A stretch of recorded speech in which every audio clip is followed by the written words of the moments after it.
Video کے نیچے subscribe کے بٹن پہ کلک کریں، بیل کے آئیکن پہ کلک کیجئے تاکہ ہر نئی ویڈیو کی نوٹیفیکیشن آپ کو مل جائے۔ ہے علماء دیوبند، اسلام کے غمخوار ہے علماء دیوبند، آقا کے وفادار ہے علماء۔ اللهم صل على سيدنا محمد وعلى آل سيدنا محمد واصحاب سيدنا محمد وبارك وسلم عليهم. اللهم صل على سيدنا محمد وعلى آل سيدنا محمد واصحاب سيدنا محمد وبارك وسلم عليهم. اللهم صل على سيدنا محمد وعلى آل سيدنا محمد واصحاب سيدنا محمد وبارك وسلم عليهم.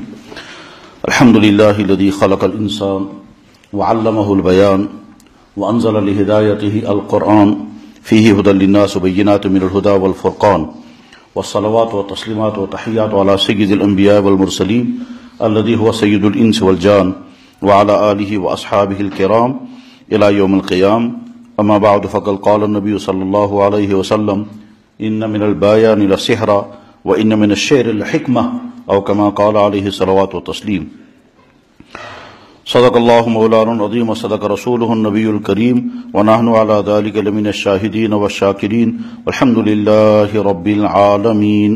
سلام على خير الأنام وسيدي حبيب إله العالمين محمد، بشير نذير هاشمي مكرم، عطوف الرؤوف من يسمى بأحمد. فيا رب صل وسلم دائما أبدا على حبيبك خير الخلق كلهم.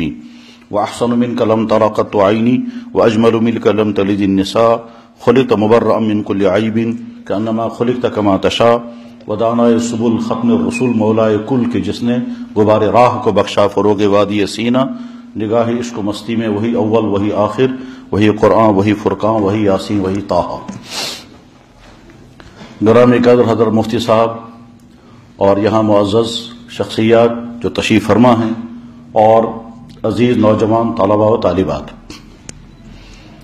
یوم اقبال کے عنوان سے اس وقت کی اس محفل میں مجھے شریک ہونے پر ایک اعتبار سے خوشی ہے اور ایک اعتبار سے تعجب ہے.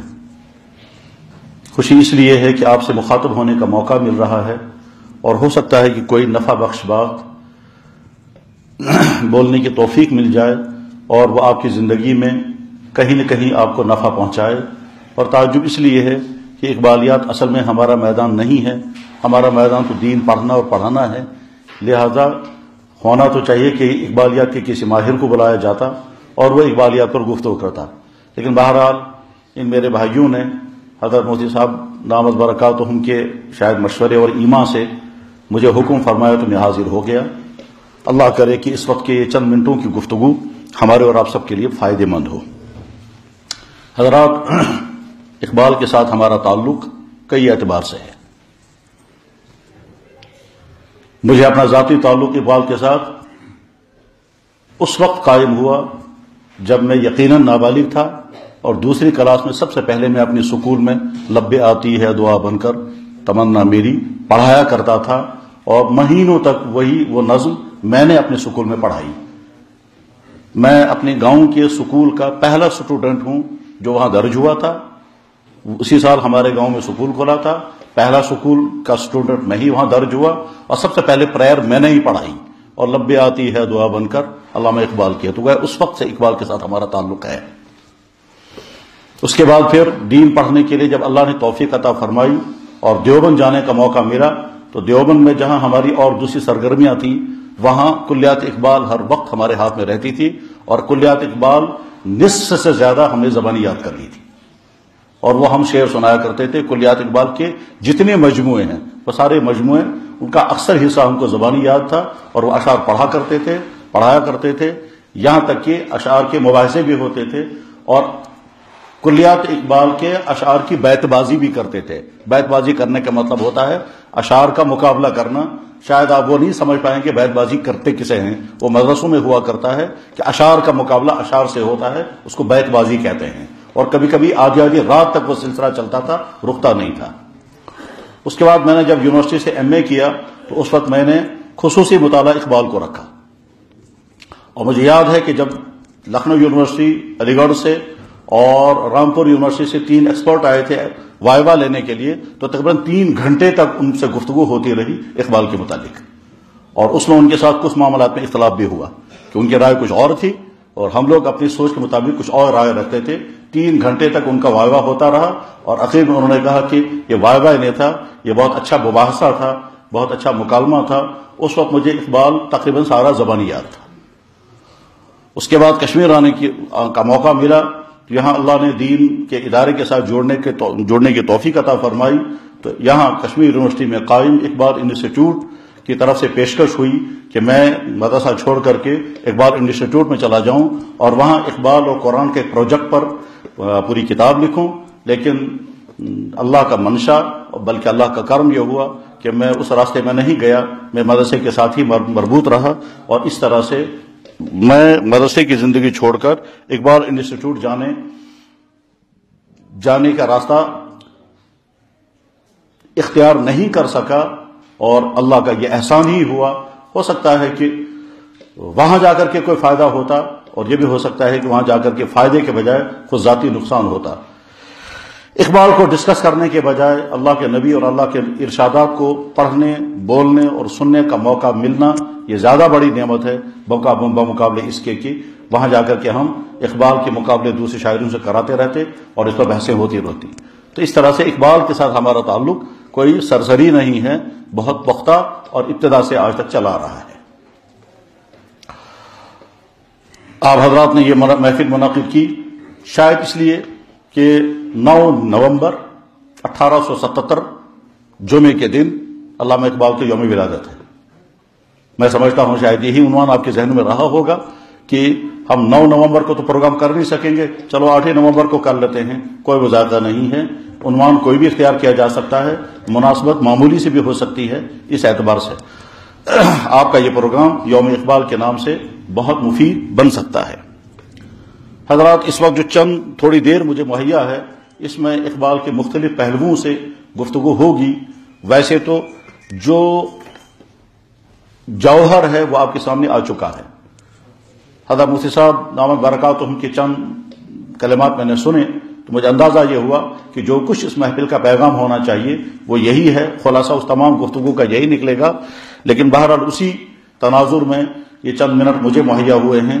میں اس سلسلے میں کوشش کروں گا کہ ایک طرف سے آپ کے سامنے اقبال کے متعلق معلومات بھی آ جائیں اور دوسری طرف سے آپ کے سامنے اقبال کا میسیج بھی آ جائے، اور وہ میسیج جس کا تعلق براہ راست آپ سے ہے، وہ میسیج جس کا تعلق انسانی دوسرے سماج کے طبقوں سے ہے، ان کے بجائے جس کا جو میسیج براہ راست آپ سے جڑا ہوا ہے، آپ کی ذاتوں سے متعلق ہے، اسی کو میں زیادہ ہائی لائٹ کرنے کی کوشش کروں گا. حضرات، ہم کشمیریوں کا تعلق اقبال کے ساتھ اور بھی کئی اعتبار سے ہے، اور وہ اس لیے کہ اقبال کا خاندان کشمیری خاندان تھا اور یہاں برہمنوں کی ایک خاص قسم تھی جن کو سپہرو کہتے تھے. اسی خاندان سے اقبال نکلے ہیں. ہوا یہ ہے کہ اقبال کی 4 یا 5ویں نسل جب یہاں کشمیر میں آباد تھی اور وہ یہاں کے مظالم جو سکھوں اور ڈوگروں کے دور میں ہوئے ہیں اس مظالم سے تنگ آ کر کے پھر یہاں سے نکلے ہیں اور سیالکوٹ میں جا کر کے آباد ہوئے، اور سیالکوٹ میں آگے چل کر کے پھر وہ مسلمان ہوئے ہیں. یہ الگ بحث ہے کہ یہ کشمیر سے مسلمان بن کر وہاں چلے گئے تھے یا وہاں جا کر وہ مسلمان ہوئے ہیں. میں اس بحث کو یہاں لانا نہیں چاہتا، یہ اسکالروں کے درمیان یہ بحث ہے. بہرحال اقبال کا خاندان کشمیر سے منتقل ہوا اور وہاں، اور اقبال اپنے بارے میں خود بھی کہا کرتے تھے میں برہمن زادہ ہوں، اور ایک شعر میں تو یہ بھی کہا ہے کہ اپنے آپ کو کافری ہندی کہا. ایک کافری ہندی کا یہ ذوق و شوق، لب پہ درود صلاۃ و درود، دل میں صلاۃ و درود. یہ اپنے بارے میں انہوں نے خود ہی کہا. اپنے بارے میں خود ہی انہوں نے کہا برہمن زادہ رمز آشنا شمس و تبریز، کہ میں برہمن زادہ ہوں مگر مولانا روم شمس تبریز کے حقائق کو جاننے والا ہوں. اور بھی کئی جگہوں پر اپنے آپ اپنے خاندان کو انہوں نے تذکرہ کیا. اقبال کے خاندان میں ایک شخص گزرے ہیں جو دادا تھے ان کا نام تھا محمد رفیق. رفیق کے بیٹے کا نام تھا نور محمد. نور محمد کی اہلیہ کا نام ہے اماں بی بی. نور محمد کا بیٹا ہے علامہ اقبال. نور محمد صاحب کے اور بھی بچے ہوئے جن میں سے مشہور بیٹا ان کا تھا عطا محمد، یہ اقبال کے بڑے بھائی تھے، اور دوسرے بیٹے ہوئے محمد اقبال جو چھوٹے بھائی تھے. نور محمد صاحب بہت دیندار، بہت عبادت گزار، تہجد گزار، قرآن کریم کی تلاوت کرنے والے. اقبال پیدا ہوئے ہیں، جمعے کا دن تھا، 9 نومبر تھا، ذی القعدہ کا مہینہ تھا، 1877 ہے. سیالکوٹ میں یہ پیدا ہوئے. خاندان اب یہ شیخ کہلاتا تھا. اب یہ برہمن کا خاندان نہیں ہے، شیخ، اسی لیے ان کے نام کے ساتھ آتا ہے شیخ محمد اقبال، شیخ نور محمد. وہاں کے ماحول کے مطابق ابتدا میں ان کو ایک چھوٹے سے سکول میں داخل کیا گیا. کچھ دنوں مڈل کلاس انہیں وہیں پڑھی، پھر میٹرک وہیں پاس کیا. اس کے بعد پھر اسکاش مشن سکول میں ان کا ایڈمیشن ہوا، جہاں ایک مشہور اور بہت پختہ عالم پڑھایا کرتے تھے. ان کا نام تھا مولانا میر حسن. اس مولانا میر حسن ہی کا کارنامہ ہے سارا کہ انہوں نے اقبال کو تیار کیا. انہوں نے ان کو عربی پڑھائی، انہوں نے ان کو فارسی پڑھائی، انہوں نے ان کے اندر شعر لکھنے کا مزاج پیدا کیا، انہوں نے ان کے اندر عشق رسول پیدا کیا، انہوں نے قرآن کا تعلق ان کو مہیا کیا. یہ سارا کارنامہ میر حسن صاحب کا ہے. یہ مولانا تھے، عالم تھے، اور سر سید احمد خان کے دوستوں میں سے یا سر سید احمد خان کے تربیت یافتہ لوگوں میں سے تھے. بہرحال اقبال کے دل میں سر سید کی محبت اگر تھی تو وہ میر حسن ہی کی وجہ سے تھی. تو مولانا میر حسن لاہور کے مشہور عالم تھے اور اورینٹل کالج لاہور میں پڑھایا کرتے تھے. ان سے انہوں نے اقبال نے پڑھا. وہ ہو سکتا ہے آپ نے کبھی ایک واقعہ سنا ہوگا یا آئندہ کبھی سنیں گے کہ اقبال کبھی کلاس میں دیر سے آئے ہیں تو استاد نے ڈانٹ کر کے کہا تھا اقبال تم دیر سے کیوں آئے؟ تو اقبال نے جواب میں کہا تھا کہ اقبال دیر سے ہی آتا ہے، یہ استاد یہی ہے مولانا میر حسن. یہ بہت سارے ماہرین اقبال کو معلوم ہی نہیں ہے یہ کون استاد ہے، لیکن یہ مولانا میر حسن صاحب ہیں. اس پر استاد نے شاباشی دی تھی. ہم اس پر جو غور کرتے ہیں تو ایک اعتبار سے اقبال کا جواب غلط تھا اور ایک اعتبار سے اقبال کا جواب بہت عمدہ تھا. جواب اس لیے غلط تھا کہ مولانا یہ پوچھ رہے ہیں تم دیر سے کیوں آئے، اور اقبال کہہ رہے ہیں کہ انسان کو ترقیاں دیر سے ملتی ہیں. تو ترقی تھوڑے پوچھ رہے تھے استاد تو آپ پوچھ رہے تھے آپ دیر سے کیوں آئے. لیکن اقبال نے اس لفظ اقبال کا فائدہ اٹھا کر کے یہاں کچھ لفظ معنی کچھ اور دوسرے معنی لے لیے تو استاد نے شاباشی دے دی. اسی سے اندازہ ہوتا ہے کہ گویا مستقبل اقبال کا بہت بلندیوں تک پہنچنے والا تھا، اور اس کے اشارے اور بھی ہوئے ہیں. چنانچہ اقبال نے جب سب سے پہلی نظم لاہور کے مشاعرے میں پڑھی ہے اور اس میں انہوں نے کہا تھا موتی سمجھ کر شان کریمی نے چن لیے قطرے میں جو تھے میرے عرق انفعال کے. اس کے معنی یہ ہیں کہ اللہ کی محبت میں یا اللہ کے خوف میں شرمندگی کی وجہ سے میرے آنکھوں سے جو آنسو گر گئے تو اللہ نے وہ ایسے آنسو اٹھا لیے جیسے کوئی آدمی موتی اٹھاتا ہے، کیونکہ اللہ کے دربار میں کسی چیز کی کمی نہیں ہے. وہ اگر کمی کبھی نہیں ہے، اللہ کے ہاں قدر اگر ہے تو انسان کے آنسوؤں کی قدر ہے. تو جب اقبال نے یہ شعر پڑھا موتی سمجھ کر شان کریمی نے چن لیے قطرے جو تھے میرے عرق انفعال کے، جب اقبال یہ شعر پڑھ رہے تھے تو ارشد گورگانی جو زمانے میں لاہور کے سب سے بڑے شاعر تھے انہوں نے کہا میاں صاحبزادے اس عمر میں تم یہ شعر کہہ رہے ہو، لگتا ہے مستقبل تمہارا بہت اونچا ہوگا. خیر، تو علامہ اقبال سکاش مشن اسکول میں پڑھتے رہے. اس کے بعد پھر وہاں سے واپس نکل کر کے لاہور کالج میں آئے. لاہور کالج میں انہوں نے مولانا میر حسن صاحب سے پڑھا ہے. سیالکوٹ میں نہیں، لاہور کالج میں انہوں نے مولانا میر حسن صاحب سے پڑھا. احترام بہت زیادہ کرتے تھے، بہت زیادہ محبت تھی. اسی وجہ سے آگے چل کر کے جب علامہ اقبال کو سر کا خطاب دیا جا رہا تھا تو علامہ اقبال نے کہا میں یہ سر کا خطاب قبول نہیں کر سکتا تب تک جب تک میرے استاد کو کوئی لقب نہ دیا جائے. تو خطاب دینے والوں نے پوچھا کہ آپ کے استاد نے کوئی کتاب اگر لکھی ہوگی تو وہ کتاب دکھائیں ہمیں تاکہ اس کے بعد ہم ان کے لیے کوئی لقب تجویز کریں. تو اقبال نے کہا ان کی سب سے بڑی کتاب تو میں ہوں. اس کے بعد پھر ان کے استاد کو لقب دیا گیا شمس العلماء اور اقبال کو لقب دیا گیا پھر سر. مگر شمس العلماء مولانا میر حسن نے اقبال کو سرزنش کی تھی کہ یہ لقب پانے کے لیے اور میڈل لینے کے لیے تھوڑے ہم نے تم کو پڑھایا تھا. خیر، اقبال لاہور میں پڑھتے رہے، وہیں پر انہوں نے BA کیا اور اس کے بعد پھر وہ لندن چلے گئے. لندن میں 1911 میں لندن گئے اور وہاں انہوں نے ایک طرف سے اقتصادیات کی تعلیم پڑھی، فلسفہ پڑھا، قانون پڑھا اور وہیں سے پھر جرمنی گئے اور جرمنی جا کر کے انہوں نے PhD کا مقالہ لکھا، تھیسس مکمل کی اور تھیسس مکمل کر کے پھر ڈاکٹر بن کر کے واپس آئے. لاہور کالج میں ان کے استادوں میں سے ایک بڑے استاد تھے ارنلڈ، اور ارنلڈ کے بارے میں خود ارنلڈ نے کہا ہے، ارنلڈ یہ وہ شخص ہے کہ جس نے مشہور انگریزی کتاب لکھی ہے کہ پریچنگ آف اسلام، اور اس میں ان کا دعویٰ یہ ہے کہ جو انگریز یہ کہتے ہیں کہ اسلام تلوار سے پھیلا ہے ان کا کہنا غلط ہے. اسلام اپنی اخلاقی قوت سے پھیلا ہے اور اس کی مثال انہوں نے دی ہے حضرت معین الدین اجمری رحمۃ اللہ علیہ. جب ہم لوگ یہ کہتے ہیں کہ حضرت معین الدین اجمری رحمۃ اللہ علیہ کے ہاتھ پر 90 لاکھ لوگ مسلمان ہوئے ہیں تو بہت سارے مورخین اس پر اعتراض کرتے ہیں کہ 90 لاکھ کی تعداد مبالغہ ہے. تو حوالے میں جواب میں آتا ہے کہ ارنلڈ نے پریچنگ آف اسلام میں یہ بات لکھی ہے. اب ارنولڈ کہاں سے نقل کی ہے یہ وہ جانیں گے، لیکن بہرحال اس نے کہا ہے کہ آج بھی جب انسان اجمیر جاتا ہے تو وہاں اس قبر کے اندر دفن شدہ انسان کی حکومت آج بھی نظر آتی ہے، لوگ کس طرح سے وہاں کیا کیا کرتے ہیں۔ جو لوگ وہاں سجدے کرتے ہیں، ظاہر ہے سجدے کرنا غلط ہے، مگر یہ کہ ارنولڈ وہ شخص ہے کہ جس سے اقبال نے بہت فائدہ اٹھایا، اور ارنولڈ کہا کرتے تھے کہ اقبال جیسا اسٹوڈنٹ جس استاد کو مل جائے، اگر وہ سکالر نہیں ہوگا تو سکالر بن جائے گا، اور اگر وہ سکالر ہوگا تو بہت بڑا سکالر بنے گا، کیونکہ اقبال میں خود بیٹھتا ہے، میں استاد کو بیٹھنے دیتا ہے۔ بہرحال جب اقبال لندن گئے، وہاں انہوں نے قانون کی تعلیم بھی پڑھی، اکانومی کی تعلیم بھی پڑھی، اور فلسفے کی تعلیم بھی پڑھی۔ جرمنی میونخ یونیورسٹی جو آج بھی ہے، اب اگر وہ زوال کا شکار ہے، میونخ یونیورسٹی میں فلسفہ عجم کے عنوان پر، یا ایران کے فلسفہ الہیات، اس عنوان پر انہوں نے پی ایچ ڈی کا مقالہ لکھا، اور وہ پی ایچ ڈی کا مقالہ اردو میں منتقل نہیں ہوا ہے، وہ انگریزی میں ہی ہے، اور اس کے بعد پھر ڈاکٹر بن کر کے واپس آئے۔ پھر لاہور کالج میں وہ کئی سال تک پروفیسر رہے۔ لندن میں بھی وہ اپنے استاد ارنولڈ کی جگہ پر عربی کے پروفیسر رہے ہیں 1-2 سال تک۔ اس کے بعد جب وہ واپس آئے تو لاہور میں طویل زمانے تک وہ یونیورسٹی میں پڑھاتے رہے، اور ساتھ میں عدالتوں میں پریکٹس بھی کرتے تھے، اور مقدمے بھی لڑتے رہتے تھے۔ اقبال نے 3 نکاح کیے ہیں، اور آخری نکاح جو ہوا تھا، اسی آخری نکاح میں اقبال کا مشہور بیٹا پیدا ہوا ہے جس کا نام تھا جاوید اقبال، اور جاوید اقبال کی دوسری بہن تھی، ان کا نام تھا منیرہ۔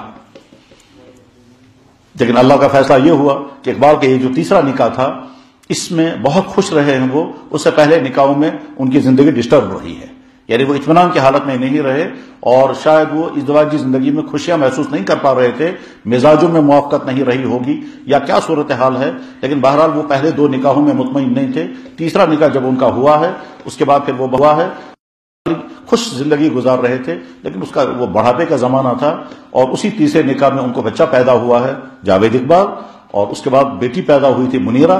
اور جاوید اقبال نے ہی اپنے والد اقبال کے سوانح حیات لکھی ہے زندہ رود کے نام سے، اور زندہ رود یہاں بھی اویلیبل ہے، وہ کتاب یہاں بھی ملتی ہے۔ اور دلچسپ بات یہ ہے کہ بیٹے ہی نے اپنے باپ جاوید صاحب کے ازدواجی زندگی کے بحرانی دور لکھا ہے، اور تفصیل کے ساتھ لکھا ہے کہ میرے والد کے نکاح کتنے ہوئے اور کیا کیا ہوا ہے۔ علامہ اقبال واپس آنے کے بعد کچھ عرصہ تک تو کورٹوں میں مقدمے لڑتے رہے، اور وہاں وہ اپنا روزگار کماتے تھے، یعنی وکالت کرتے تھے، لیکن کچھ عرصے کے بعد اس کو بھی چھوڑ دیا، اور اس کے بعد پھر ان کی اقتصادی زندگی بہت زیادہ پستی کی حالت میں رہی ہے، یعنی فقیرانہ زندگی گزاری ہے۔ مالداری ان کے ہاں تھی نہیں، کبھی مالداری کے اسباب بھی نہیں تھے، اسی لیے ان کی تعلیم کے تمام خرچے نہ ان کے والد برداشت کر سکے، وجہ یہ کہ وہ غریب انسان تھے۔ ہاں ان کے بڑے بھائی نے ان کے تعلیم کے خرچے برداشت کیے تھے، بڑے بھائی کا نام تھا عطا محمد۔ یہ عطا محمد صاحب آگے چل کر کے مرزائی بن گئے تھے، اور اسی لیے علامہ اقبال کو بہت دکھ تھا اس کا کہ ایک طرف سے میرا بڑا بھائی بہت بڑا محسن ہے، اور اس کی وجہ سے میں نے تعلیم پڑھی ہے، مگر دوسری طرف سے مجھے اس بات کا بہت دکھ ہے کہ میرا بڑا بھائی مرزائی بن گیا۔ اسی لیے علامہ اقبال کی بڑی تمنا تھی کہ اگر میرے بھائی کی وفات ہو گئی، میں ان کے جنازے میں شریک اگر ہوا تو مرزائی کے جنازے میں شریک ہوں گا، اور اگر جنازے سے الگ رہوں گا تو بھائی کے جنازے سے الگ کیسے رہ سکوں گا۔ وہ یہ نہیں چاہتے تھے کہ اس امتحان میں اپنے آپ کو ڈالوں، میں جنازے میں شریک بھی نہیں ہو سکتا اور جنازے سے الگ بھی نہیں رہ سکوں گا، لہذا وہ دعا کرتے رہتے تھے کہ یا اللہ میرے بڑے بھائی سے پہلے میری وفات ہو جائے۔ چنانچہ ایسا ہی ہوا کہ عطا محمد صاحب سے پہلے ہی علامہ اقبال کی وفات ہوئی، اور جب علامہ اقبال آخری لمحوں میں تھے تو یہ بڑے بھائی آئے تھے ملنے کے لیے، اور انہوں نے ان سے جب بڑے بھائی ملنے کے لیے آئے اور علامہ اقبال آخری لمحوں میں ہیں اور تقریباً روح نکلنے والی تھی، تو کہا جاتا ہے کہ جو ہی وہ پہنچے تو علامہ اقبال کے چہرے پر خوشی آ گئی، تو انہیں حیران ہو کر کہا کہ تم موت کے قریب ہو اور ہنس رہے ہو، تم موت کے قریب ہو اور تمہارے یہ چھوٹے چھوٹے بچے ہیں اور تم خوش ہو۔ تو اس وقت علامہ اقبال نے کہا نشان مرد مومن باتو گویم چوں مرگ آیت تبسم بر لب اوس، ایک مرد مومن کا نشان تمہیں میں بتاتا ہوں، جب موت آتی ہے تو اس کے چہرے پر غم نہیں خوشی ہوتی ہے۔ بہرحال علامہ اقبال کی یہ شخصی حالات ہیں۔ اقبال کی زندگی کا دوسرا پہلو، معاشی طور پر اقبال کبھی بھی خوشحال نہیں رہے، ہمیشہ تنگدستی کی حالت میں رہے، اور اکثر زندگی کا زمانہ انہوں نے کرائے کی بلڈنگ میں گزارا، رینٹ کی بلڈنگ میں گزارا. اخیر میں بیوی کے بہت اصرار کرنے پر انہوں نے چھوٹا سا مکان بنوایا تھا، اور چھوٹے سے مکان میں بھی مختلف دوستوں نے مدد کی، اور مدد کرنے کے بعد پھر ان کا مکان بنا تھا. وہ بھی کوئی بہت عالیشان کوٹھی نہیں تھی، مختصر سا مکان تھا، اسی میں منتقل ہو گئے تھے اور اسی میں ان کی وفات ہو گئی. چونکہ امیرانہ زندگی نہیں تھی، اس لیے ان کی غذا بھی بہت سادہ تھی، ان کا رہن سہن بھی بہت سادہ تھا، ٹھاٹ باٹ نہیں تھے.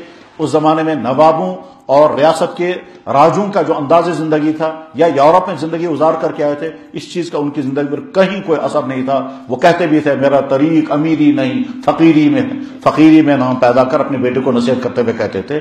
تو فقیرانہ زندگی انہوں نے گزاری ہے، مفلوق الحال کی زندگی گزاری ہے. سادہ غذا کھانے کے وہ عادی تھے، اور لاہور کے جب لندن سے وہ واپس آئے تو ایک ہی وقت میں کھانا کھایا کرتے، تو دو وقت میں کھانا بھی نہیں کھاتے تھے، صحت کی حفاظت کے لیے. اور یہ بھی کہا کرتے تھے کہ ہمارے نبی نے تو بہت کم کھانا کھایا ہے، اس لیے میں بھی بہت کم کھانا کھاتا ہوں. رات کو کبھی کبھی چائے پیتے تھے، اور وہ بھی دلچسپ بات یہ ہے کہ کشمیری نون چائے پیتے تھے. اور جب ان سے کبھی پوچھا جاتا تھا اب آپ کے پاس کشمیریوں کا کیا چیز بچی ہے، تو کبھی کہتے تھے ایک میرے دل میں کشمیریوں کے باب اور دوسرے نون چائے پیال، یہی چیز میرے پاس باقی بچی ہے. تو شام کو وہ نمکین چائے کا پیالہ پیا کرتے تھے، اور ان کے نوکر تھے علی بخش، وہ بڑی محبت کے ساتھ ان کو وہ چائے کا پیالہ پلایا کرتے تھے. اقبال کی زندگی کا دوسرا چیپٹر. علامہ اقبال نے لندن جانے سے پہلے کوئی کتاب نہیں لکھی. جب لندن میں سب سے پہلے انہوں نے کتاب لکھی ہے وہ علم الاقتصاد لکھی ہے. نام اس کا عربی میں ہے، چیپٹر اس کا ہے اکانومی، معیشت یا اقتصادیات. لیکن وہ کتاب اپنے موضوع پر بہت حاوی اور بہت مکمل نہیں ہے، کیونکہ اقبال کو وہ موضوع تھا ہی نہیں. لیکن بہرحال سب سے پہلی کتاب انہوں نے علم اقتصادیات پر لکھی ہے. اس کے بعد انہوں نے تھیسس لکھی ہے جس کو ہم کہتے ہیں ایران کا فلسفہ الہیات، ایران کا مابعد طبعی فلسفہ، میٹا فزکس فلسفی. فلسفہ ایک تو وہ ہے جو کائنات کی چیزوں کے متعلق، اور ایک فلسفہ وہ ہے جو کائنات کی مادی چیزوں سے برتر روحانی چیزیں ہیں. ان روحانی چیزوں کے فلسفے کو کہتے ہیں الہیات. تو فلسفہ الہیات یا مابعد طبعیات، اس پر انہوں نے کتاب لکھی تھی. اس کے بعد سے واپس آئے تو ان کی کتابیں آئیں. آپ یاد رکھنا چاہیں تو یاد رکھ سکتے ہیں. علامہ اقبال کی اردو کتابیں: نمبر 1 باغ درہ، نمبر 2 بال جبرائیل، نمبر 3 ارمغان حجاز، نمبر 4 ضرب کلیم، نمبر 5 تاریخ تصوف. یہ 5 کتابیں علامہ اقبال کی اردو میں ہیں. اور اس کے علاوہ مکاتیب، خطوط، ملفوظات الگ ہیں. علامہ اقبال کی فارسی شاعری اردو شاعری سے کہیں زیادہ طاقتور ہے. اور اس لیے علامہ اقبال کی جب ان کے خیالات اتنے زیادہ وسیع اور ان خیالات میں اس قدر جوش و خروش پیدا ہوا کہ وہ صاحب کہتے تھے اردو زبان اب میرے خیالات کا تحمل نہیں کر سکتی، اسے اردو زبان چھوڑ کر انہوں نے فارسی میں شاعری شروع کر دی. چونکہ سب سے پہلے انہوں نے اسرار خودی کتاب لکھی جو فارسی میں ہے، پھر رموز خودی بے خودی لکھی، پھر زبور عجم لکھی. اس کے بعد پھر مثنوی پسچبائے کرد نام کی کتاب لکھی، پیام مشرق لکھی، جاوید نامہ، اور ارمغان حجاز کی کچھ نظمیں فارسی میں لکھی ہیں. یہ علامہ اقبال کا فارسی کا کلام ہے. اس کے علاوہ علامہ اقبال کی کتابوں میں بڑی شہر آفاق کتاب ہے جو اصل میں ان کے انگریزی لیکچرز کو جمع کیا گیا. یہ انگریزی لیکچرز انہوں نے ایک لیکچر انہیں مدراس میں، ایک حیدرآباد میں، ایک علی گڑھ میں، ایک لندن میں، اور شاید ایک لاہور میں دیا تھا. اس کو جمع کیا گیا، اور جمع کرنے کے بعد اس کا نام رکھا گیا ریکنسٹرکشن ریلیجس تھاٹ ان اسلام. ترجمہ اس کا کیا گیا تشکیل جدید الہیات اسلامیہ. اقبال نے جب یہ لیکچر دیے تھے تو وہ انگریزی زبان میں لیکچر دیے تھے، اور اس قدر مشکل، اس قدر پیچیدہ، اس قدر مغلق ہیں وہ کہ آج بھی اکثر بڑے سکار اور بڑے علماء ان لیکچر کو نہیں سمجھ پاتے، ترجمے کے باوجود نہیں سمجھ پاتے. انگریزی میں ترجمہ بھی مشکل، اردو میں سمجھنا بھی مشکل، انداز ہی ان کا ویسا ہی ہے اور موضوع اسی طرح اس قسم کا ہے. بہرحال ان وہ لیکچر اردو میں جب شائع کرنے کا ارادہ کیا گیا تو بہت سارے لوگوں نے ان سے مطالبہ کیا کہ آپ نے جو لیکچرز دیے ہیں ان کا ٹرانسلیشن ہونا چاہیے. انہوں نے کہا میرا بھی خیال ہے کہ ٹرانسلیشن ہونا چاہیے، لیکن کوئی قابل اعتماد انسان ایسا مجھے ملے جس پر میں بھروسہ کر سکوں اور وہ ٹرانسلیشن کرے گا. چنانچہ سید نذیر نیازی جو بہت قابل انسان تھے، انگریزی کے بھی، عربی کے بھی اردو کے بھی. انگریزی اور اردو میں بہت قابلیت تھی, تو علامہ اقبال نے ان سے یہ کہا کہ تم کسی حصے کا ٹرانسلیشن کر کے مجھے دکھاؤ تاکہ میں دیکھ سکوں کہ تم صحیح ٹرانسلیشن کر پا رہے ہو یا نہیں, اس کے بعد میں تمہیں اجازت دے دوں گا. چنانچہ سید نذیر نیازی نے کچھ حصے کا ٹرانسلیشن کر کے ان کو دکھایا. علامہ اقبال نے کہا ہاں ٹھیک ہے, مگر ساتھ میں کئی جگہوں پر انہوں نے اصلاح بھی کر دی اور کچھ کمیاں بھی بتا دی, اور اس کے بعد پھر ان سے کہا کہ جتنا ٹرانسلیشن کرتے رہو گے مجھے دکھاتے رہو. چنانچہ وہ ٹرانسلیشن کرتے رہتے تھے, ان کو دکھاتے رہتے تھے. اقبال کہیں بدلتے تھے, کہیں ترمیم کرتے تھے, کہیں اپنے خیالات کو بدلتے تھے. اس طرح سے سالہ سال تک ریکنسٹرکشن کا ترجمہ ہوتا رہا. اور اس کے بعد پھر نذیر نیازی صاحب کہتے ہیں کہ ابھی وہ تیار نہیں ہوا تھا, اقبال کی وفات ہو گئی, اور ان کے وفات کے بعد تشکیل جدید الہیات اسلامیہ کے نام سے یہ کتاب چھپی ہے, اور سید نذیر نیازی کا مقدمہ اس میں شامل ہے. اس کتاب کا موضوع, کچھ موضوعات تو بالکل فلسفیانہ قسم کے ہیں, لیکن مرکزی موضوع اس کا یہ ہے کہ اللہ کی ذات, اللہ کی ذات کی صفات, اللہ کا تعلق اپنی مخلوقات کے ساتھ, مخلوق کا تعلق اللہ کی ذات کے ساتھ, فلسفے اور سائنس کی روشنی میں, قرآنیات کی روشنی میں. یہ ہے مرکزی عنوان. لیکن اس کو وہ جب بیان کرتے ہیں تو اس میں قدیم فلاسفہ, جدید فلاسفہ, مسلمان فلاسفہ, قرآن کے کچھ آیات اور احادیث, ان تمام کو سامنے رکھ کر کے پھر وہ گفتگو کرتے ہیں. اس لیے محسوس بھی نہیں ہوتا بعض دفعہ یہ کوئی مسلمان کی لکھی ہوئی کتاب ہے, اس طرح سے ان کی گفتگو ہوتی ہے. ریکنسٹرکشن پر اعتراضات بھی بہت سارے ہیں, اور کہا جا سکتا ہے کہ اس میں بہت ساری باتیں اقبال کی ایسی ہیں جو یقیناً غلط ہیں, اور ان پر رد ہوا ہے, اور رد ہونے کے بعد ان کا جواب نہیں دیا جا سکتا. مثلا ریکنسٹرکشن میں انہوں نے ایک جگہ پر لکھا کہ جنت و جہنم جو ہیں یہ مقامات کا نام ہی ہے, احوال کا نام ہے. حالانکہ جنت و جہنم مقامات کا نام ہے, پلیس ہے, یہ حالت کا نام نہیں ہے. لیکن خیر ہمیں اس وقت اس سے بحث نہیں ہے. ریکنسٹرکشن میں ایک اہم ترین لیکچر ان کا ہے اسلام میں اجتہاد. اس لیکچر میں وہ یہ کہنا چاہتے ہیں کہ اسلام میں اجتہاد ہمیشہ سے جاری رہا ہے, رہنا چاہیے, اور یہ وہ چیز ہے جس کے ذریعے سے اسلام ہر دور کے مسائل کو حل کرتا رہتا ہے. اور اس میں وہ خطرے بھی دکھاتے ہیں کہ اگر اجتہاد کا دروازہ پوری طرح سے کھول دیا گیا تو نتائج کیا نکلیں گے, اور اگر اجتہاد کا دروازہ پوری طرح سے بند رکھا گیا تو اس کے نتائج کیا نکلیں گے. پوری طرح سے کھول دینا اور نااہلوں کے ہاتھ میں اجتہاد کا عمل دے دینا اسلام کو تباہ کر دے گا, اور اگر پوری طرح سے بند رکھا جائے اور نئے مسائل کو اجتہاد کے ذریعے سے حل نہ کیا جائے اس کے نتائج کیا نکلیں گے. یہ اس کا موضوع ہے. اس طرح سے اقبال کی کتابوں میں سب سے زیادہ مشکل کتاب جو سمجھی جا سکتی ہے وہ ریکنسٹرکشن ہے, یعنی تشکیل جدید الہیات اسلامیہ.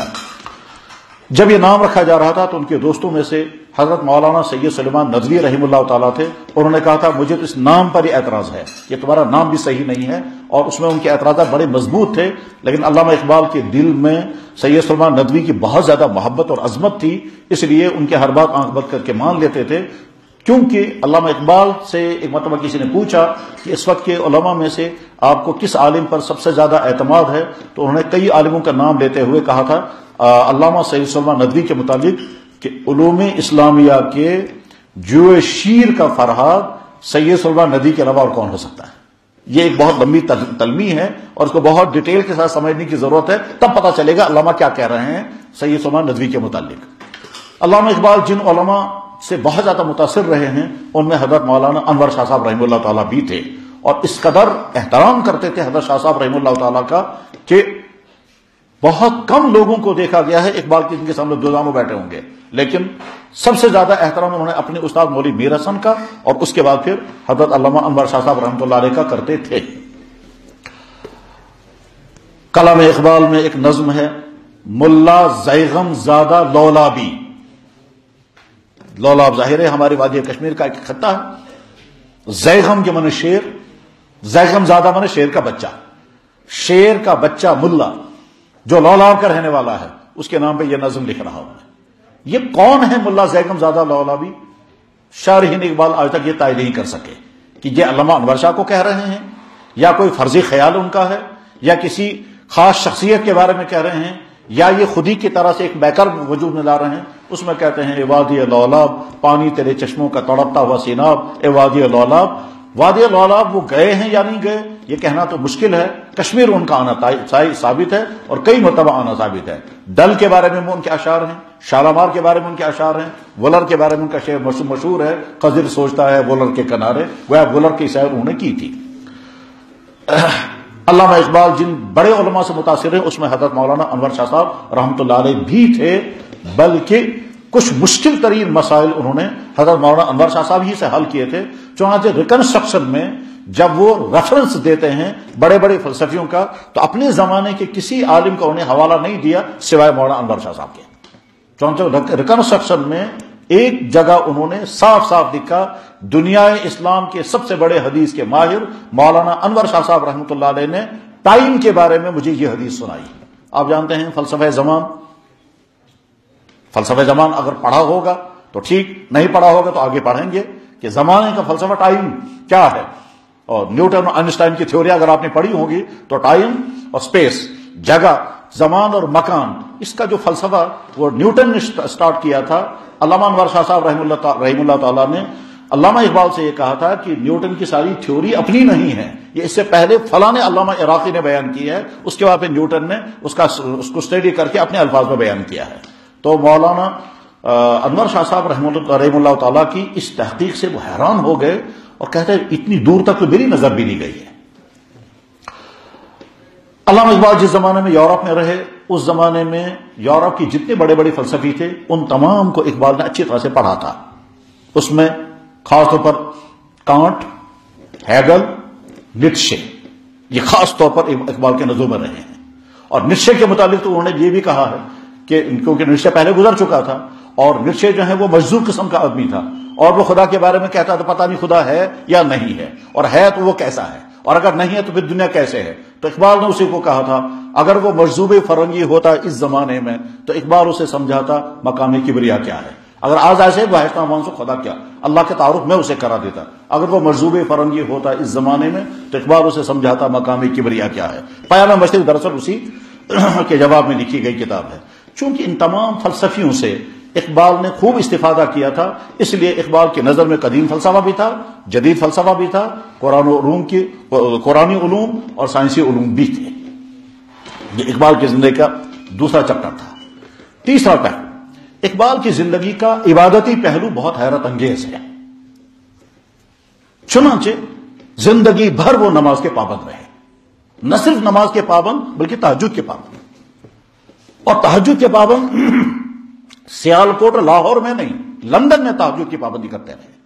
اور یہ بات انہوں نے خود بھی کہی، زمستانی ہواؤں میں تھی برف کی تھی تیزی، نہ چھوٹے مجھ سے لندن میں بھی آداب سحر خیزی۔ آداب سحر خیزی کے مطلب میں نے لندن میں بھی تہجد کی نماز نہیں چھوڑی۔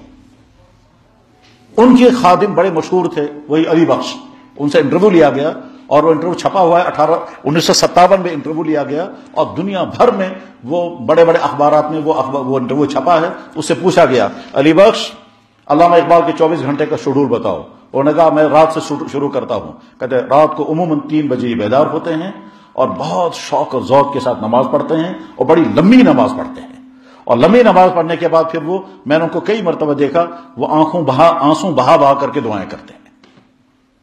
چنانچہ یہ بات علامہ اقبال نے ایک ہندو شخص سے بھی کہی، اس کا نام تھا کرشن مہاراج۔ یہ کرشن مہاراج کسی پریشانی میں تھے تو علامہ اقبال نے کہا یہ فقیر روسیا، یہ جملہ بولا، یہ فقیر روسیا رات میں اٹھنے کا عادی ہے، کبھی 4 بجے اٹھتا ہوں کبھی 3 بجے اٹھتا ہوں، اس وقت کی دعا قبول ہوتی ہے، آج میں آپ کے لیے ضرور دعا کروں گا۔ یہ بات علامہ اقبال کے دوستوں میں سے ہیں فقیر سید وحید الدین، ان کی لکھی ہوئی کتاب ہے روزگار فقیر، یہاں بھی اویلیبل ہے، اس میں یہ بات لکھی ہوئی ہے۔ بہرحال اقبال عبادت کے بڑے عادی تھے، تہجد کی نماز کے پابند تھے۔ لندن میں بھی وہ اپنے بارے میں کہتے ہیں کہ میں لندن کی سردی برداشت نہیں کر پا رہا تھا، اس لیے کہ لاہور اور سیالکوٹ میں تو سردیاں نہیں ہوتی ہیں، تو وہ سردی کے ماحول کے آدمی نہیں تھے، لیکن لندن کی برف اور وہ پہلی مرتبہ انہیں وہاں برف باری دیکھی تو لبی دیکھی، برستانی راتوں میں بھی انہیں نمازیں نہیں چھوڑی ہیں اور وہاں بھی نمازوں کے پابند تھے اور تہجد کے بھی پابند تھے۔ قرآن کریم کی تلاوت کا خاص انداز تھا، چنانچہ طویل زمانے تک وہ ایک منزل قرآن روزانہ پڑھا کرتے تھے۔ ایک مرتبہ ان کے والد مسجد سے نماز پڑھ کر کے آئے تو اقبال کو دیکھا تلاوت کر رہے ہیں. پوچھا کیا پڑھ رہے ہو؟ تو علامہ اقبال کہتے ہیں مجھے غصہ آ گیا. ان کو معلوم ہے میں قرآن کی تلاوت کر رہا ہوں, یہ مجھ سے پھر پوچھتے ہیں کیا پڑھ رہے ہو. میں نے تھوڑا غصے سے کہا قرآن. دوسرے دن آ کر پھر پوچھا کیا پڑھتے ہو؟ تو اقبال کہتے ہیں مجھے تعجب بھی ہوا اور غصہ بھی آیا کہ ان کو معلوم ہے میں قرآن پڑھ رہا ہوں, اور کئی مرتبہ بتایا پھر کیوں پوچھ رہے ہیں. تیسرے دن پھر انہوں نے پوچھا تو اس کے بعد اقبال کے تعجب کے بعد ابا جان نے کہا بیٹا میں اس لیے تم سے پوچھ رہا ہوں کہ قرآن پڑھتے ہوئے تمہاری سوچ کیا ہوتی ہے. پھر اقبال کہتے ہیں میرے والد نے کہا تم قرآن اس طرح سے پڑھا کرو کہ قرآن گویا تم پر نازل ہو رہا ہے, اور جب تم اس طرح سے قرآن پڑھو گے تو قرآن کی معرفت تمہیں حاصل ہو جائے گی. اسی خیال کو پھر علامہ اقبال نے کہا تھا, جس کا بھی یہ شعر پڑھ رہے تھے, یہ راز کسی کو نہیں معلوم کہ مومن قاری نظر آتا ہے حقیقت میں ہے قرآن. یعنی قرآن جیسا انسان بنانا چاہتا ہے ایسا انسان مومن خود عملاً ہوگا. اور ایک طرف سے ہم قرآن کو دیکھیں گے مومن کیسا ہوتا ہے, دوسری طرف سے مومن ویسے ہی نظر آئے گا, ویسے ہی اخلاق, ویسا ہی کردار, ویسی ہی حیا, ویسی ہی پاکدامنی, ویسا ہی رحم, ویسے ہی خدمت خلق, ویسے ہی انسانوں اور مخلوقات کے ساتھ. قرآن جیسا انسان دیکھنا چاہتا ہے مومن اپنے آپ کو ویسا ہی انسان. پھر دوسرا شعر کہا تھا کہ تیرے ضمیر پر جب تک نہ ہو نزول کتاب گرا کو شہ راضی نہ صاحب کشاف. اقبال شاعری کے دوران بار بار قرآن کریم کو کھولا کرتے تھے, اور یہ بات علی بخت نے بھی کہی, عبد المجید سالک نے بھی کہی, فقیر سید وحید الدین نے بھی کہی, اور فروغ حسن صاحب نے بھی کہی. یعنی جو اقبالیات کے ماہرین ہیں ان کا کہنا یہ ہے اقبال بار بار قرآن کریم کھولتے تھے پھر شعر لکھتے تھے.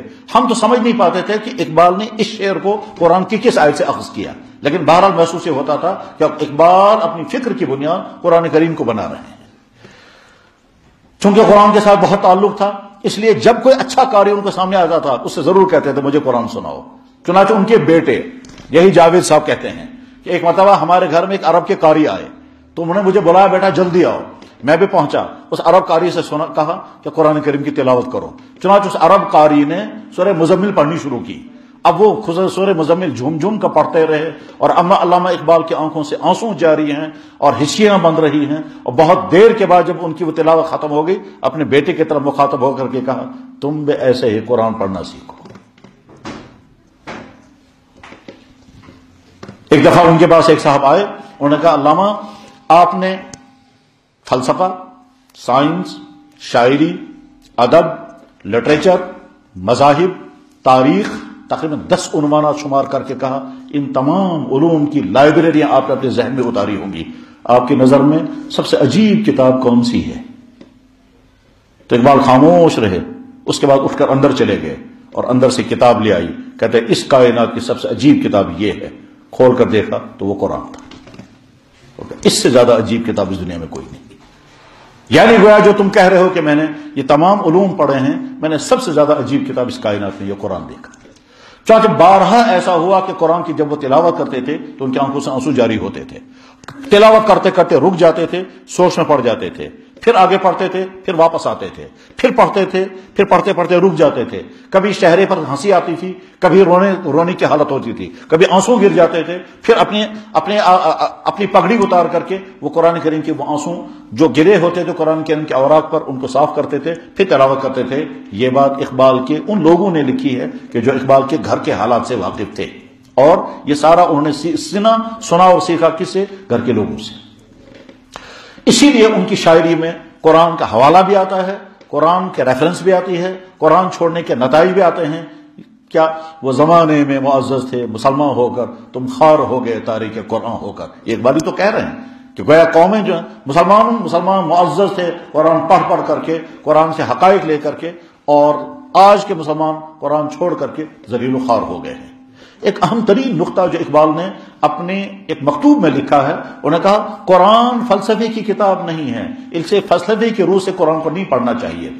جیسے آج کا زمانہ سائنس کا زمانہ ہے اور ہم ہر چیز کو سائنسی انداز سے سمجھنا چاہتے ہیں, ایسے ہی اس سائنسی دور سے پہلے فلسفے کا دور تھا اور ہر چیز کو فلسفے کے انداز سے دیکھا جاتا تھا. اس وقت علامہ اقبال نے کہا تھا قرآن فلسفے کی کتاب نہیں ہے, فلسفے کی روح سے اس کو مت پڑھو, بلکہ قرآن کو اس روح سے پڑھو کہ کائنات کے خالق کا کائنات کے ساتھ تعلق کیا ہے, اور ہمارا تعلق ہمارے خالق کے ساتھ کیسا ہے, ہم اس کے بندے ہیں یا نہیں, اور جیسے ہمیں زندگی گزارنی چاہیے ویسے ہم زندگی گزار رہے ہیں. اس نقطۂ نظر سے قرآن کو پڑھو.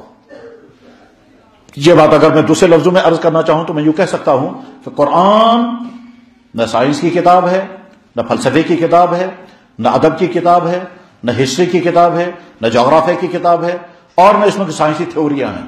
قرآن ہدایت والی کتاب ہے، مگر اس ہدایت کو بیان کرنے کے لیے قرآن کریم ان تمام چیزوں کو لے آتا ہے۔ وہ تاریخ بھی لائے گا، وہ ادب بھی لائے گا، وہ سائنسی حقائق بھی پیش کرتا ہے، وہ جغرافیائی حقائق بھی پیش کرتا ہے، وہ اسٹرونومی کو بھی بیچ میں لاتا ہے، وہ ارضیات کو بھی لاتا ہے، وہ زولوجی کو بھی لاتا ہے، وہ نباتات، یعنی ہر موضوع قرآن کا آئے گا اس میں قرآن میں۔ مگر قرآن ان میں سے کسی کی کتاب نہیں، قرآن کتاب ہدایت ہے، اور اس ہدایت کو بیان کرنے کے لیے قرآن تمام علوم سے فائدہ اٹھا کر کے، تمام علوم کے اشارے دے کر کے، پھر مثلا فرض کیجئے ایک طرف جب ہم یہ دیکھیں گے کائنات وجود میں کیسے آئی ہے تو آپ پڑھیں گے بگ بینگ تھیوری۔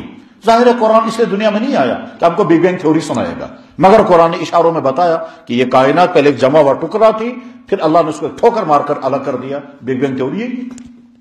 اب قرآن بگ بینگ تھیوری سمجھانے نہیں آیا، مگر اشاروں میں بتایا اس خدا کا انکار تم کیسے کرو گے جس خدا نے اس کائنات کو وجود میں لایا۔ کیسے؟ اولم یری الذین کفروا ان السماوات والارض کانتا رتقا، یہ ایک جمع ہوا ٹکڑا تھی، ففتقناہما، ہم نے اس کو ٹھوکر ماری اور الگ الگ کر دیا۔ تو غرض قرآن سائنسی کتاب نہیں ہے، ہدایت کی کتاب ہے، لیکن سائنسی مضامین اس میں آ جائیں گے۔ اس زمانے میں اقبال نے کہا تھا قرآن فلسفے کی کتاب نہیں ہے، ہاں قرآن ہدایت کی کتاب ہے، بندے کا تعلق اپنے خدا کے ساتھ کیا ہے اور کائنات کے ساتھ اللہ کا ربط کیا ہے، یہ سمجھنے کے لیے ہمیں قرآن پڑھنا ہوگا۔ اقبال قرآن کی تفسیروں میں کچھ تفسیروں کو پڑھتے تھے اس لیے تاکہ قرآن کا ادب سمجھ میں آ جائے، اس کے لیے کشاف پڑھتے تھے۔ قرآن کی کچھ تفسیروں کو پڑھتے تھے اس لیے کہ قرآن کا فلسفہ سمجھ میں آئے، اس کے لیے رازی کو پڑھتے تھے۔ قرآن کے کچھ تفسیروں کو پڑھتے تھے اس لیے کہ اللہ کے نبی نے قرآن کی کس آیت کی کیسی تشریح کی ہے، اس کے لیے ابن کثیر ابن جریر کا مطالعہ کرتے تھے۔ چنانچہ اقبال کے ہاں ایک لائبریری تھی، اس لائبریری میں کتاب اگر ملتی تھی تو ٹھیک، اور اگر نہیں تو لاہور پنجاب یونیورسٹی میں جا کر کے وہاں سے کتاب منگواتے تھے یا خود وہاں جا کر کے مطالعہ کرتے تھے۔ اسی لیے جب ریفرنس دیتے ہیں تو انہی کتابوں کا حوالہ دیتے ہیں۔ تیرے ضمیر پر جب تک نہ ہو نزول کتاب، گرا کشا ہے رازی نہ صاحب کشاف۔ یہ صاحب کشاف کون ہے؟ ایک تفسیر لکھنے والا علامہ زمخشری، ایک بہت بڑے مفسر گزرے ہیں، اس نے قرآن کی تفسیر لکھی ہے ادبی اعتبار سے، اور علامہ فخر الدین رازی ایک مفسر گزرے ہیں، انہیں قرآن کی تفسیر لکھی ہے فلسفے کے اعتبار سے۔ قرآن کے ساتھ اقبال کا تعلق بہت قوی، بہت گہرا تھا، بلکہ ایک صاحب نے لکھا ہے کہ آخر زمانے میں اقبال کے سراہنے صرف ایک کتاب ہوا کرتی تھی اور وہ تھی صرف قرآن کریم۔ بس جب کچھ سوچتے تھے قرآن کھول کر دیکھتے تھے، ہمیں ان صفوں میں نظر نہیں آتا تھا لیکن ہم حیران ہوتے تھے۔ اقبال کتاب کو بند کر کے پھر اشعار لکھتے تھے، اس آیت کون سی آیت سے کون سے شعر کا مفہوم ان کا ذہن میں آ گیا یہ ہم سمجھ نہیں پاتے تھے، لیکن اقبال کی حالت یہی تھی۔ اقبال سفر تو بہت کم کرتے تھے، لیکن ان کے جو مشہور سفر ہوئے ہیں، ایک تو ہے تعلیمی سفر ان کا ہوا لندن کا اور جرمنی کا، اس کے بعد پھر 2 مرتبہ گولمیز کانفرنس میں وہ لندن گئے، ایک مرتبہ فلسطین گئے، ایک مرتبہ مصر گئے، ایک مرتبہ افغانستان گئے، 2 مرتبہ شاید بھوپال گئے ہیں۔ ان سفروں میں سب سے اہم ترین چیز جو ان کے سفر میں ساتھ ہوتی تھی وہ قرآن ہوا کرتا تھا۔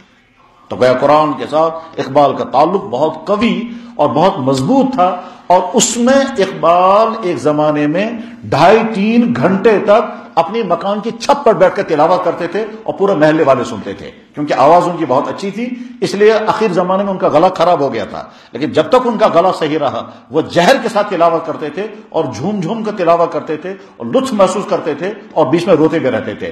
2.5-3 گھنٹے صبح کو علامہ اقبال کی تلاوت کرنا لاہور کے ان محلے والوں کا اچھی طرح سے اور جب ان کا گلا خراب ہو گیا اور بعد میں وہ تلاوت نہیں کر پاتے تھے تو بہت سارے محلوں کی عورتیں کہتی تھی افسوس اب اقبال کی تلاوت قرآن کی آواز ہم تک نہیں پہنچتی ہے۔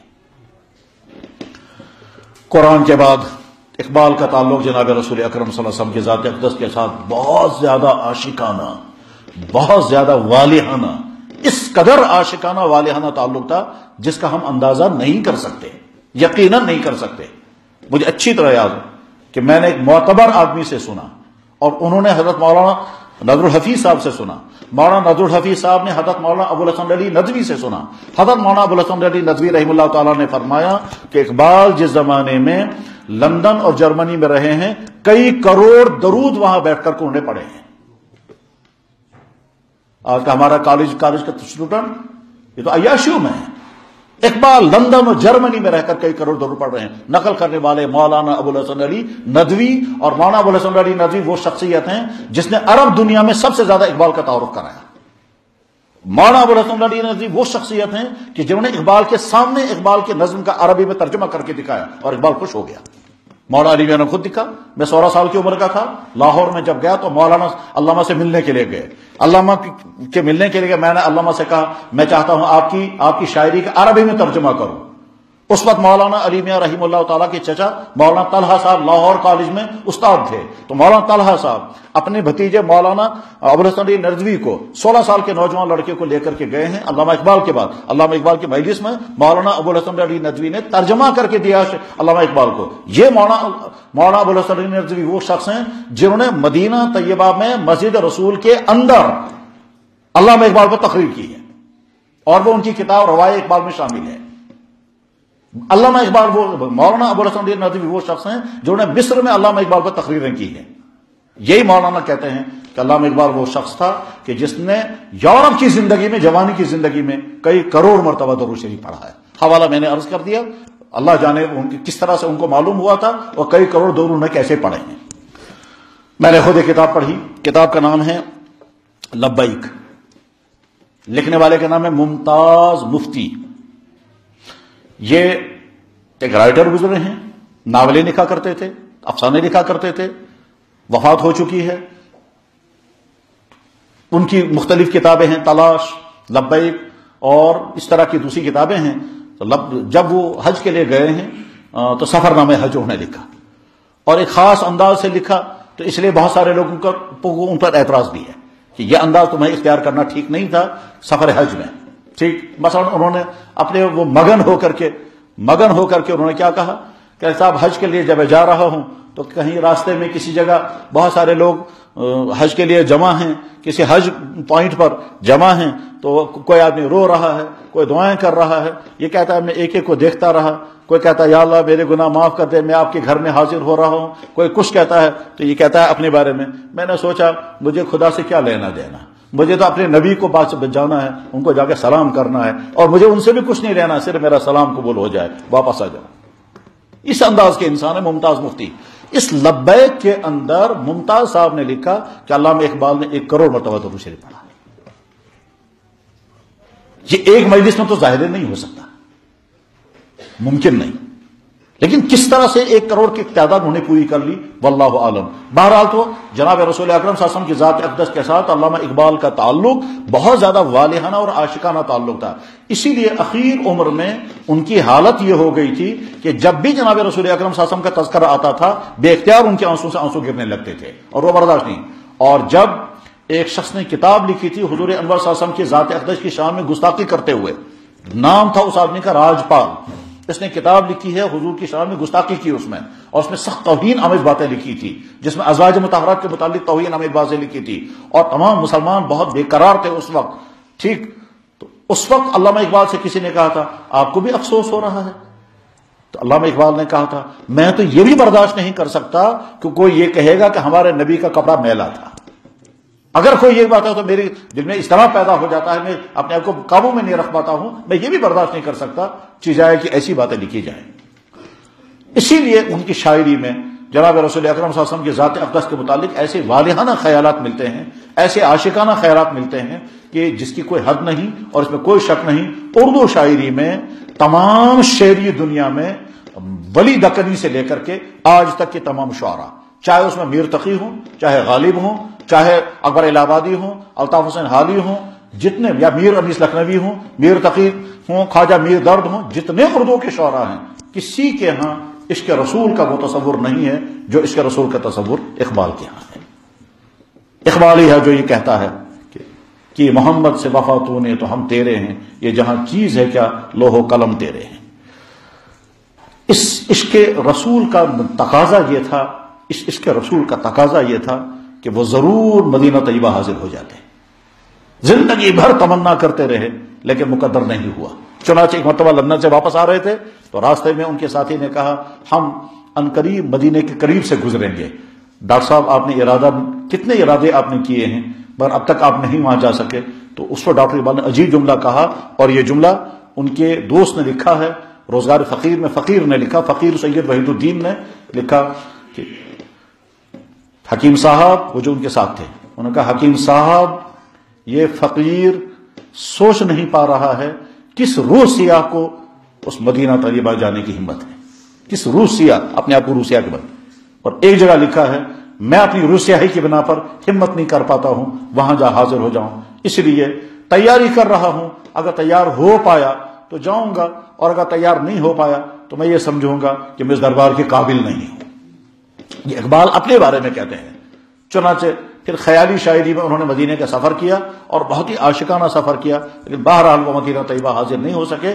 اقبال نے یقیناً لندن کا سفر بھی کیا، مصر کا سفر کیا، فلسطین کا سفر کیا، حتیٰ کہ اسپین بھی گئے اور مسجد قرطبہ کے اندر جا کر کے انہوں نے اذان پڑھی، اور وہاں پھر وہ مشہور نظم لکھی ہے جس نظم کو عالمی ادبیات میں شمار کیا جاتا ہے، سلسلہ روز و شب نقش گرے خائے کائنات، یہ ان کی مشہور نظم ہے جو وہاں انہوں نے لکھی تھی مسجد قرطبہ کا تباہ حال دیکھ کر کے۔ پھر ان کے جذبات جب متلاطم ہوئے ہیں اس وقت ان کی زبان سے جو نظم نکلی تھی وہ یہی نظم تھی۔ بہرحال اقبال کا تعلق محمد رسول اللہ کے ساتھ اتنا عاشقانہ، اتنا والہانہ اور اتنا عجیب تھا کہ وہ ایک زمانے میں پھر حضور کا نام بھی برداشت نہیں کر پاتے تھے، جو ہی حضور کا تذکرہ شروع ہوتا تھا اقبال بے اختیار رونے لگتے تھے۔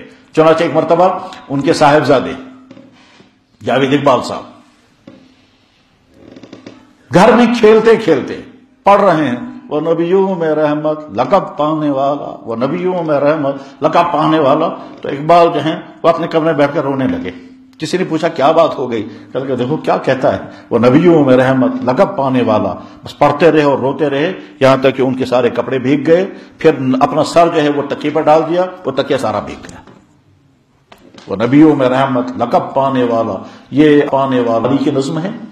اور الطاف حسن حالی سر سید احمد خان کے شاگرد تھے، جس نے سر سید کی سوانح حیات لکھی ہے، اور یہی الطاف حسن حالی ہے جس نے مرزا غالب کی سوانح حیات لکھی ہے، یہی مرزا غالب ہیں جن کی مشہور نظم مد و جزر اسلام۔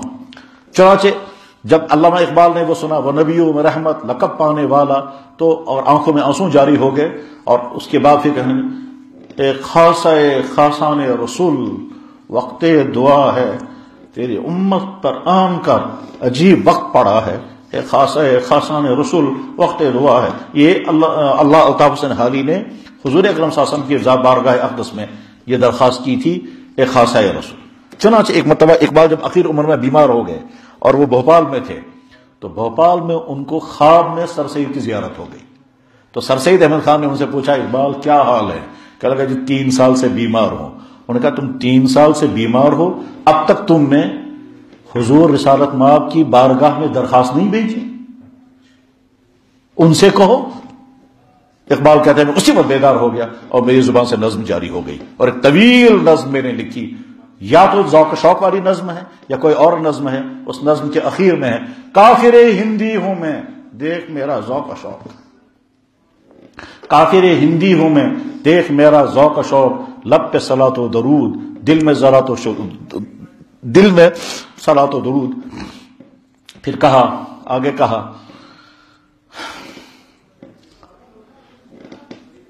ذوق میری لئے میں ہے، ذوق میری نئے میں ہے، نغمہ اللہ میری رگ و پے میں ہے، نغمہ اللہ میری رگ و پے میں ہے۔ یہی کہتے رہے اور صبح ہو گئی۔ غرض یہ کہ اقبال کو بہت تعلق تھا جناب رسول اکرم صلی اللہ علیہ وسلم کی ذات اقدس کے ساتھ، اس لیے ہرگز برداشت نہیں کر پاتے تھے اگر کوئی حضور کی شان میں کوئی ذرا سی گستاخی کرے۔ چنانچہ وہ واقعہ چونکہ ہو چکا ہے، اور ہو سکتا ہے آپ کو زندگی میں کبھی کام آئے گا، کہ جب راجپال نامی شخص نے حضور انور صلی اللہ علیہ وسلم کی ذات اقدس کی شان اقدس کے خلاف کتاب لکھی تھی، اور اس کتاب کا اس نے توہین آمیز نام رکھا تھا رنگیلا رسول، اور آپ سمجھ سکتے ہیں اس جملے کے معنی کیا ہے۔ تو مسلمان قدرتی طور پر اضطراب کا شکار ہو گئے کہ ہمارے نبی کی توہین ہو گئی، اور یہ بات ذہن میں رہنی چاہیے آج تک کوئی مسلمان کبھی بھی کسی نبی کی توہین نہیں کرے گا۔ کیوں نہیں کرے گا؟ ہمارا نبی ہمیں سکھاتا ہے ہم کبھی کسی نبی کی توہین نہیں کریں گے۔ لیکن دنیا کے ہر قوم سے ہمارا سوال ہے وہ کیوں ہمارے نبی کی توہین کرتے ہیں؟ کیوں ہندو کتابیں لکھتے ہیں ہمارے نبی کے ذات اقدس کے خلاف؟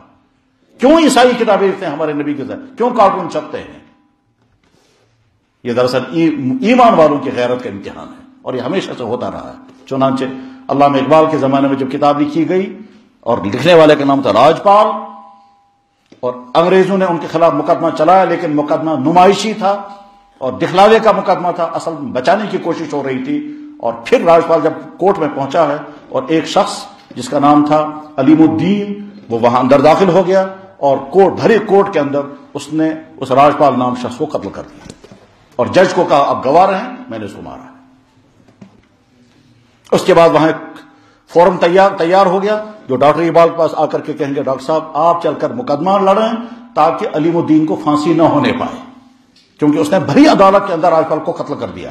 تو علامہ اقبال نے اپنا سر ان کرسی پر رکھا، کافی دیر کے بعد آنکھ کھول کر کے کہا علیم الدین بھی کہتا ہے کہ میں اس کا مقدمہ لڑنے کے لیے آؤں؟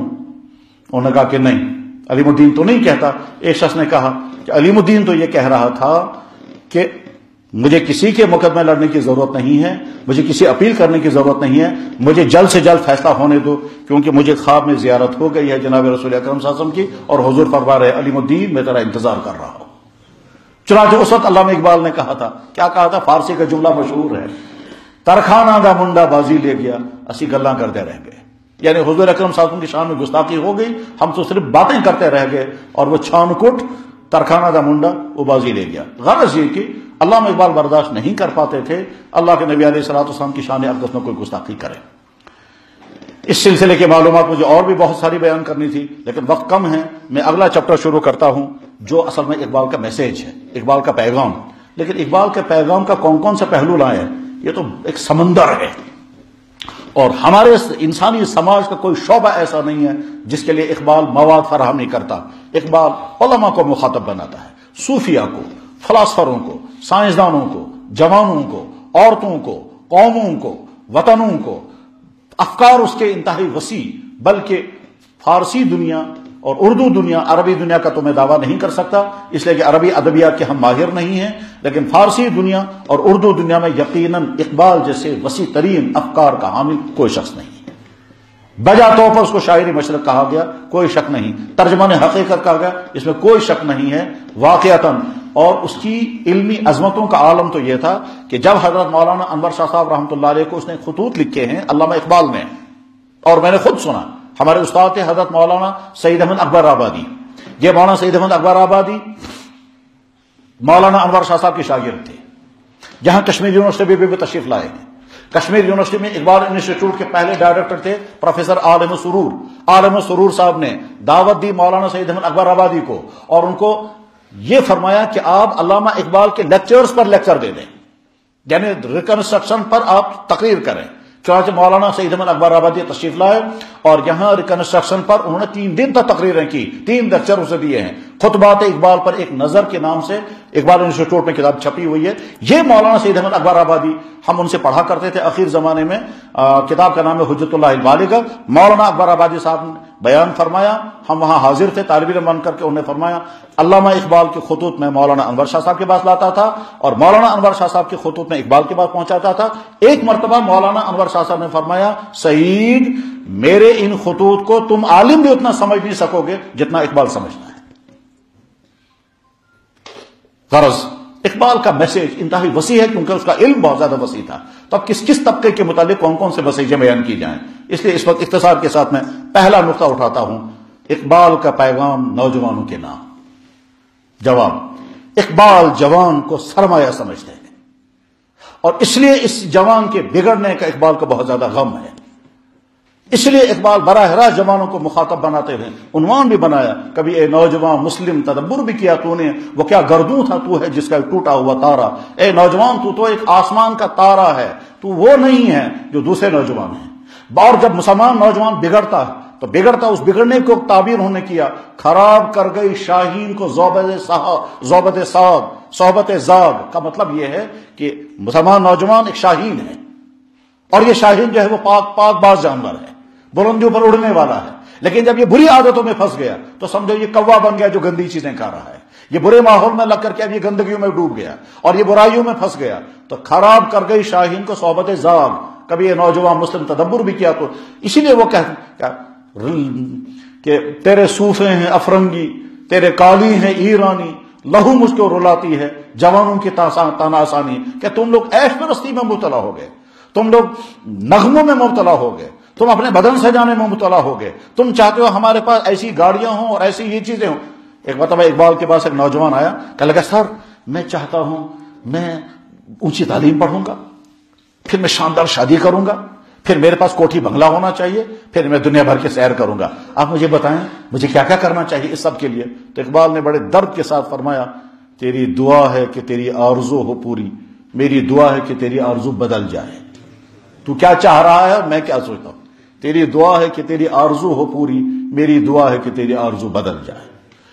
اقبال جوانوں کو مخاطب بنا کر اعلی انداز سے مخاطب، اور اسی لیے اقبال نے جاوید نامہ کتابی لکھی ہے، عنوان بنایا اپنے بیٹے کو، مخاطب بنایا جوانوں کو کہ جوانوں تم اپنی کیریکٹر کی خود حفاظت کرو، اپنی جوانی کی خود حفاظت کرو، برائیوں میں مت ڈو۔ اس میں سب سے اہم ترین مسئلہ یہ ہے کہ جوان کو اپیل کرتی ہے مغربی تہذیب، مغربی کلچر، اور اقبال چونکہ مغرب میں رہ کر کے آیا تھا، اس لیے اقبال جب مغربی تہذیب پر تنقید کرتے ہیں تو کوئی یہ نہیں کہہ سکتا ایک ایسا انسان مغربی تہذیب پر تنقید کر رہا ہے جو مغرب کو جانتا ہی نہیں، وہ تو مغرب کا شناور ہے، وہ مغرب میں رہ کر کے آیا ہے، وہ مغرب کے فلسفے سے واقف، وہ مغرب کی کلچر سے واقف، مغرب کی زندگی سے واقف، وہاں کی خوبیاں اور وہاں کی ساری خامیں اس کے سامنے ہیں۔ اس لیے وہ کہتے ہیں فساد قلب و نظر ہے فرنگ کی تہذیب، یعنی مغرب کی جو تہذیب ہے یہ صرف جسم کے سجانے کی تہذیب ہے، اس کی روح تاریخ ہے، چنانچہ صورتحال اس وجہ میں اسی لیے یہ بھی کہتے ہیں کہ تمہاری یہ تہذیب اپنے خنجر سے اپنے آپ کو خود ہی تباہ کرے گی۔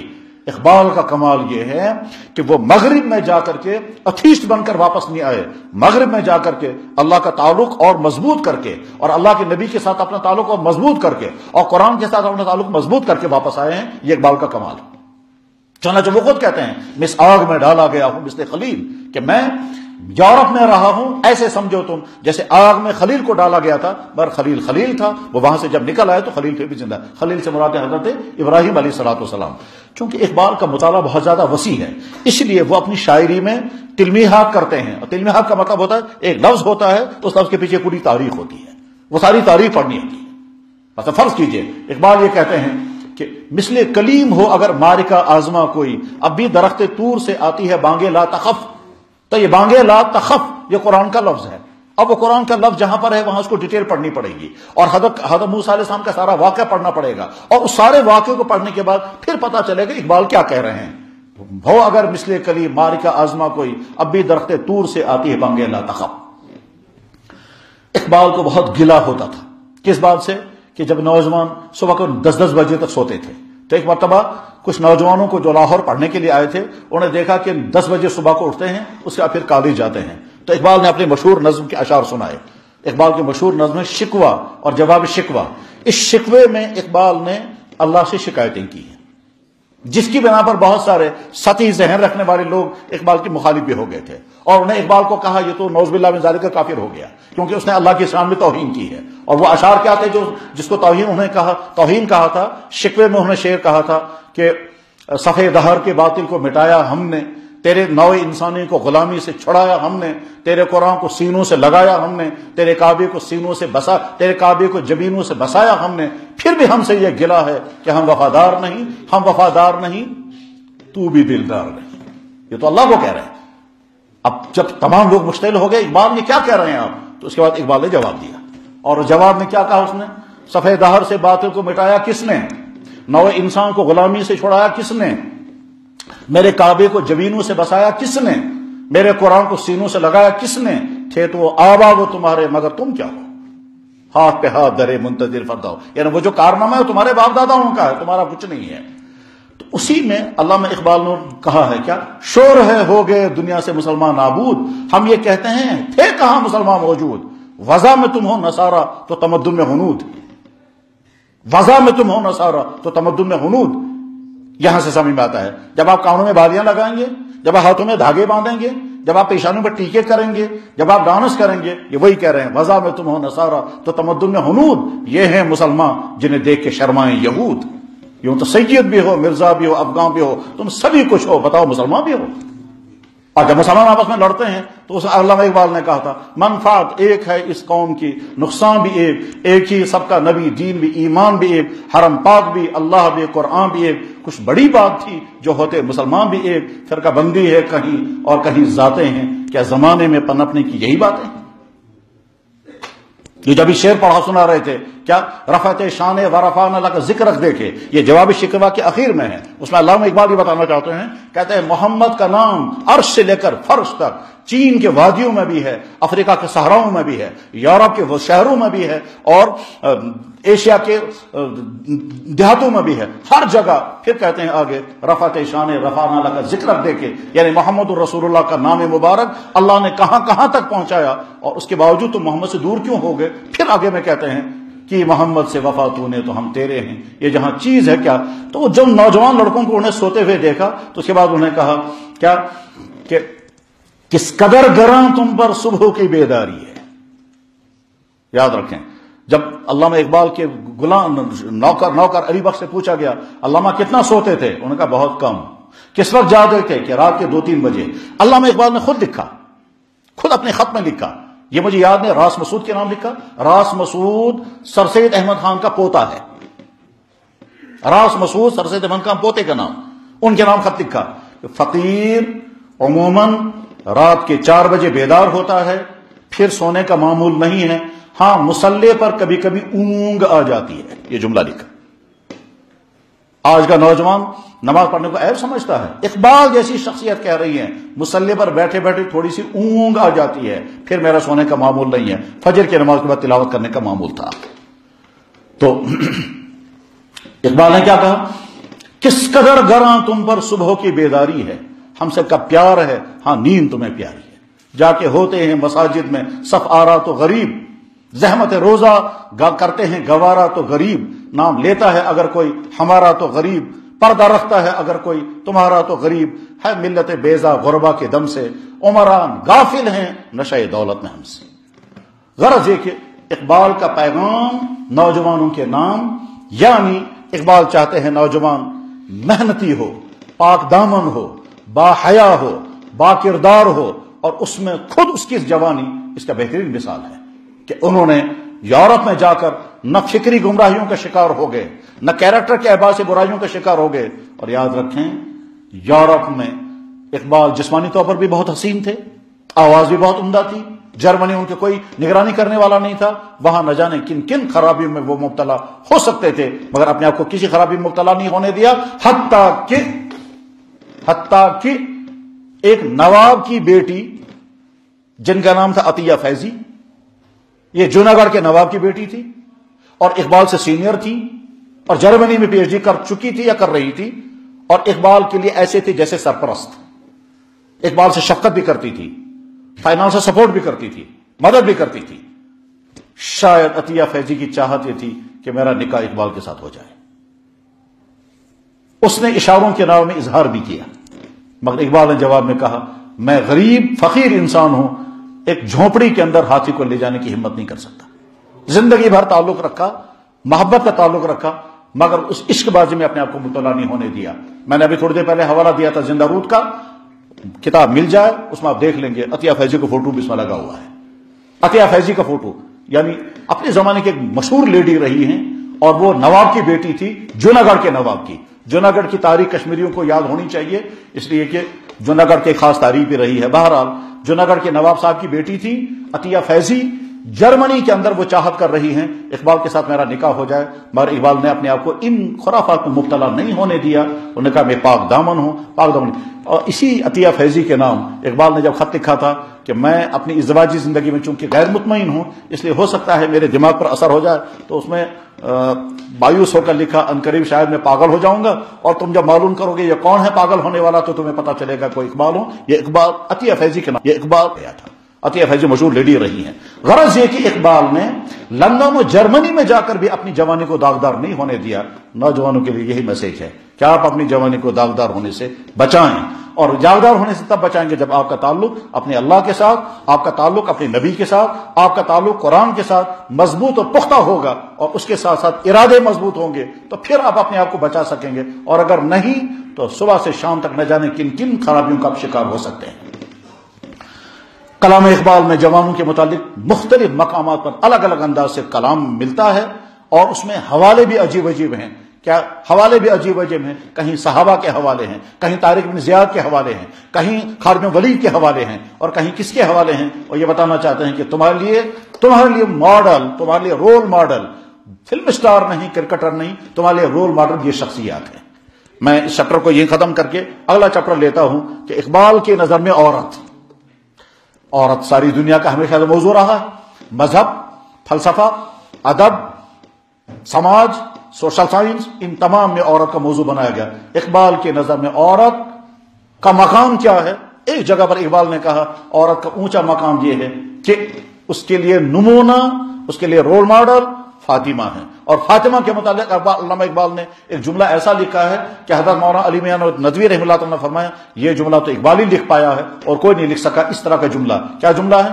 کہ فاطمہ کا کمال یہ ہے کہ وہ رحمت للعالمین کی بیٹی ہیں، علی شیر خدا کی اہلیہ ہیں، اور حسین سید الشہداء کی والدہ ہیں.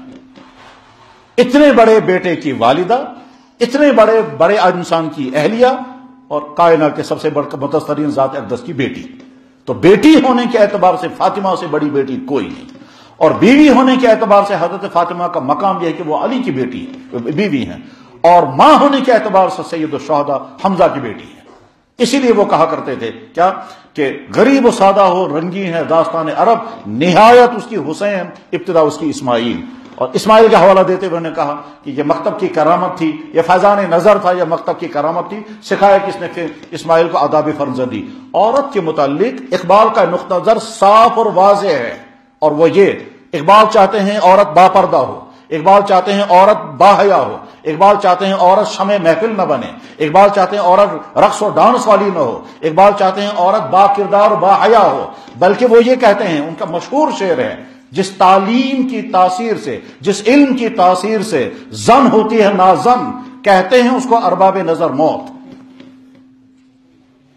جس علم کی تاثیر سے ہوتی ہے زن نازن، کہتے ہیں اس کو ارباب نظر موت. ارباب نظر اس کو موت کہتے ہیں. اور اس کے بعد پھر آگے کہتے ہیں ہو بیگانہ دین سے اگر مدرسہ زن، ہو بیگانہ دین سے اگر مدرسہ زن ہے، عشق و محبت کے لیے وہ علم و ہنر موت. اسی لیے سکول اور کالجوں اور اسی لیے تمام تعلیم گاہوں کو شکایت کے بھرے انداز میں کہتے ہیں شکایت ہے مجھے یا رب خداوندان مکتب سے. میں اس شعر کو آج پڑھا کرتا ہوں. شکایت ہے مجھے یا رب خداوندان کالج سے، سبق شاہین کو بچوں کو دیتے ہیں خاک بازی کا، یعنی ان کو سکھا رہے ہیں تم زیادہ زیادہ پیسے کیسے کماؤ گے، تم زیادہ زیادہ عشق بازیاں کیسے کرو گے، تم زیادہ زیادہ فلاں کام کیسے کرو گے. تو گویا شاہین کے بچوں کو خاک بازی سکھا رہے ہیں. اقبال کی نظر میں عورت مقدس ترین مخلوق ہے، یہ باحیا ہو یا با کردار ہو. اسی لیے کلام اقبال آپ پڑھیں اور اس میں دیکھیں عورت کے متعلق کہاں انہوں نے کیا خیال ظاہر کیا ہے، اور اس کے لیے فاطمہ بنت عرب جو ایک خاتون تھی انہوں نے اس کو رول ماڈل کے طور پر پیش کیا. کہیں وہ حضرت عائشہ کا تذکرہ کرتے ہیں، کہیں حضرت فاطمہ کا تذکرہ کرتے ہیں. عورت کو اپنی فارسی کلام میں کہتے ہیں اے مسلمان عورت تیرے لیے بطول سے بڑھ کر کے نمونہ اور کون ہے. بطول سے مراد حضرت فاطمہ رضی اللہ تعالیٰ عنہ ہے. اسی لیے اقبال جب ایک دفعہ سفر کے لیے جا رہے تھے لندن، گولڈ میز کانفرنس میں جانا ہے. مجھے چونکہ اقبال کے سیاسی افکار پر گفتگو نہیں کرنی ہے، اقبال کی سیاسی دنیا بڑی وسیع ہے. وہ مسلم لیگ کے ایک علاقے کے سربراہ بھی رہے ہیں. الہ آباد کے مسلم لیگ کے بڑے جلسے میں صدارت بھی کی ہے. اور بہت سارے لوگوں کا کہنا یہ ہے کہ پاکستان کا تصور سب سے پہلے علامہ اقبال نے اپنے اس خطبہ الہ آباد کے خطبے میں پیش کیا تھا. اور کچھ حضرات کی رائے ہے کہ نہیں ایسا نہیں ہے. میں اس بحث میں نہیں پڑھنا چاہتا کہ اقبال جو ہے وہ تصور پاکستان کے خالق تھے یا نہیں ہے، لیکن بہرحال علامہ اقبال سفر جہاں گئے تو ایک مرتبہ ان سے کہا گیا سر آپ کے جیسے بہت سارے لوگ اپنے ساتھ اپنی بیویوں کو بھی لے جاتے ہیں، کیا آپ پسند کریں گے کہ آپ اپنے ساتھ اپنی اہلیہ کو؟ تو علامہ اقبال نے جھٹکا دے کر کہا میں سوچ بھی نہیں سکتا ہوں کہ اپنے ساتھ اپنی بیویوں کو سفر لے کر جاؤں گا. یہ یورپین کلچر ہے. ہم اپنی بیویوں کو اپنے گھروں میں محفوظ و پاک دامن رکھ دیکھنا چاہتے ہیں، نہ کہ وہ گلی گلی میں پھرنے والی خاتون. اس لیے اقبال کا پیغام خواتین کے نام یہ ہے کہ اپنی عصمت کی حفاظت، اپنی حیا کی حفاظت، اپنے پاک دامنی کی حفاظت. وہ ناچنے گانے والی نہ ہو، وہ اپنی حسن کی کو بکاؤ مال نہ بنائے، وہ اپنی حسن کی حفاظت کرنے والی دیوی بنے. اقبال جہاں چاہتے ہیں کہ نوجوان ترقی کریں، وہاں یہ بھی چاہتے ہیں کہ اپنے کیریکٹر کی حفاظت کریں، اور کیریکٹر جیسے مردوں کے لیے ضروری ہے ایسے خواتین کے لیے بھی ضروری ہے۔ کیریکٹر انسان کی سب سے قیمتی ترین چیز ہے، اور یہی کیریکٹر جب محفوظ ہوتا ہے تو انسان قیمتی مخلوق ہے، اور کیریکٹر جو ہی گر جاتا ہے اس کے بعد انسان کی شکل میں انسان ہے۔ چنانچہ کیریکٹر ہی کی بنیاد پر وہ مغربی تہذیب کو کہتے ہیں یہ گندے انڈے ہیں، مغربی تہذیب کو کہتے ہیں کیریکٹر کے اعتبار سے ان کا لوٹ۔ لیکن کیریکٹر کی دو قسمیں ہیں، ایک ہے قومی کیریکٹر اور ایک ہے شخصی کیریکٹر۔ قومی کیریکٹر تو مغرب کے قوموں کے بعد بھرپور ہے، یعنی ان کے ہاں سوشل جسٹس ہے، ان کے ہاں ٹالرنس ہے، ان کے ہاں ہیومنٹی ہے، ان کے ہاں لوگوں کے ساتھ حسن سلوک کا معاملہ ہے، لیکن یہ سب مادی بنیادوں پر ہے۔ ذاتی کیریکٹر جو ہے وہ ان کا لوز، اور لوز ہوتے ہوتے کہاں تک پہنچا ہے؟ اتنا لوز ہو گیا کہ اب ان کے ہاں شراب پینا کوئی جرم نہیں، ان کے ہاں غلط کام کرنے کوئی جرم نہیں، ان میں مرد اور عورت کے تعلقات قائم کرنا کوئی جرم نہیں، بلکہ لیو ان ریلیشن کے نام پر کیا کیا ان کے ہاں ہو رہا ہے اس کا اندازہ آپ کر سکتے ہیں۔ اور یہ جناب رسول اکرم صلی اللہ علیہ وسلم کے بے شمار کمالات میں سے ایک عجیب کمال یہ ہے کہ اللہ کے نبی علیہ الصلوۃ والسلام نے فرمایا آئندہ کیا کیا ہوگا، اور آئندہ کیا کیا ہونے میں ہمارے نبی صلی اللہ علیہ وسلم نے یہ بھی فرمایا ایک وقت آئے گا مرد مردوں کے ساتھ نکاح کریں گے، عورتیں عورتوں کے ساتھ نکاح کریں گے۔ اس وقت فرمایا تھا یکتفی الرجال بالرجال وتکتفی النساء بالنساء، مرد مردوں کے ساتھ نکاح کریں گے، عورتیں عورتوں کے ساتھ نکاح کریں گے۔ اس وقت دنیا میں کہیں یہ مصیبت نہیں تھی جو آج اب ساری دنیا میں کتنی تیزی کے ساتھ پھیل رہی ہے، اور کن اداروں کے ذریعے سے، کن طبقوں کے ذریعے سے پھیل رہی ہے، ہم سب کے سامنے ہے۔ سلام محمد رسول اللہ کی خدمت میں انہوں نے 1400 سال پہلے بھی یہ بات بیان فرمائی تھی کہ ایسا ہوگا۔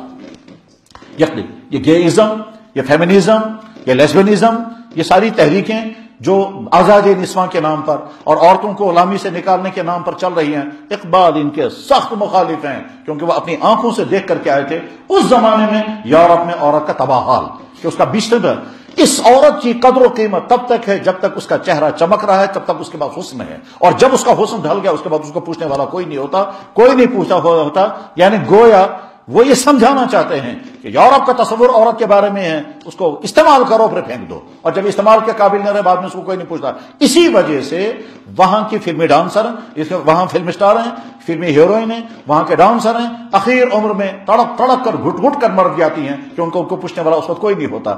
حسن چلا گیا اس کے بعد پھر کوئی خریدار نہیں ہوتا، اور چونکہ انہوں نے کسی سے وفا نہیں کی ہوتی ہے تو نہ ان کا باپ ان کا وفادار، نہ ان کا شوہر کوئی ہوتا ہے، نہ ان کا اولادیں کوئی ہوتی ہیں، اس لیے وہ ان کا مستقبل تاریخ ہوتا ہے۔ پھر کہیں وہ گولیاں کھا کھا کر کے مر جاتی ہیں، اور کہیں فلانے پھر آتا ہے فلانے 7 سٹار ہوٹل میں فلانی جو ہے وہ عالمی حسینہ مردہ پائی گئی، کیونکہ ان کے مستقبل تاریخ ہو جاتا ہے۔ اقبال کی نظر میں یہ سارا منظر تھا، اس لیے وہ اقبال عورت کو کہتے ہیں تم اپنی جوانی اپنے حسن کی حفاظت کرو، اس کو بکاؤ مال مت بناؤ، ورنہ مرد جو ہیں وہ اس عورت کا استعمال کرتے رہیں گے، کوئی آنکھوں کے ذریعے استعمال کرے گا، کوئی دوسروں ذریعے سے استعمال کر کے اس کے بعد پھر یہ عورت کسی قابل نہیں رہتی ہے۔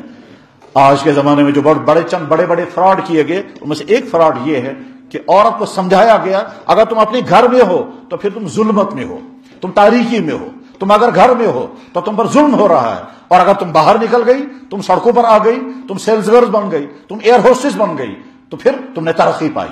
یعنی اجنبی مردوں کی تم خدمت کرو تو اس کا نام ہے ترقی، اور اگر اپنے گھر میں تم اپنے اقبال نے ایک جگہ کہا ہے کہ عورت کی موت یہ ہے کہ اس کی عمومیت ختم ہو جائے، یعنی اس عورت کے اندر جو نسوانیت ہے، نسوانیت میں کیا ہے؟ حیا، خدمت، برداشت کرنے کی طاقت، اولاد کو پالنے کی قوت، اب محبت کرنا، یہ محبت اپنے باپ سے کرتی ہے، یہ محبت اپنی ماں سے کرتی ہے، یہ محبت آگے چل کر اپنے شوہر سے کرتی ہے، یہ اپنے بچوں پر کو کرتی ہے۔ اس محبت، یہ جو ماں کی محبت ہے، یہ اتنی بڑی چیز ہے کہ انسانی نہیں جانوروں کے اندر بھی یہ ہے۔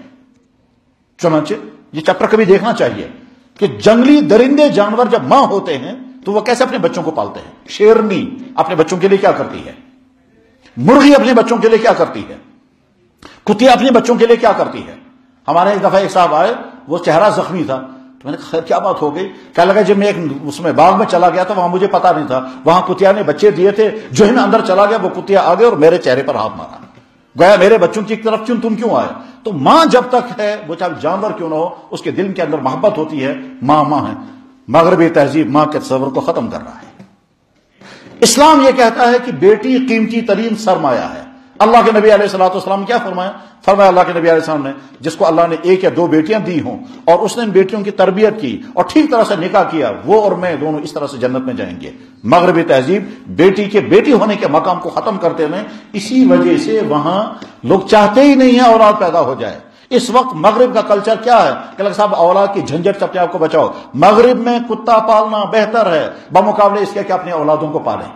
فخر کے ساتھ کہتے ہیں صاحب اولاد کو پالنا مصیبت ہے، ہاں کتوں کو پالیں آپ، اور اس لیے کہ کتے وفادار جانور ہیں۔ کیوں وفادار ہیں؟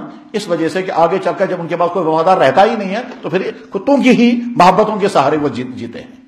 میں نے ایک مرتبہ مقدمے کی رپورٹ پڑھی، اس میں ہوا یہ ہے ایک خاتون ہے جس نے اپنی جوانی کی زندگی میں چونکہ حسین رہی ہوں گی، اس جوانی کی زندگی میں بہت پیسہ کمایا، ڈانسوں کے ذریعے، ایڈورٹائزنگ کے ذریعے، اسی طرح سے دوسرے شعبوں میں جا کر کے پیسہ بہت کمایا، اور جب جوانی ڈھل گئی اب اس کے بعد کوئی پوچھنے والا رہا نہیں، ان پیسوں کو کیا کریں اب؟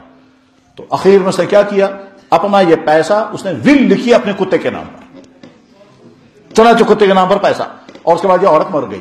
اب عدالت میں بحث شروع ہو گئی کہ صاحب یہ پیسہ کتے کے نام پر منتقل ہو جائے گا یا نہیں، کتا مالک بن سکے گا یا نہیں۔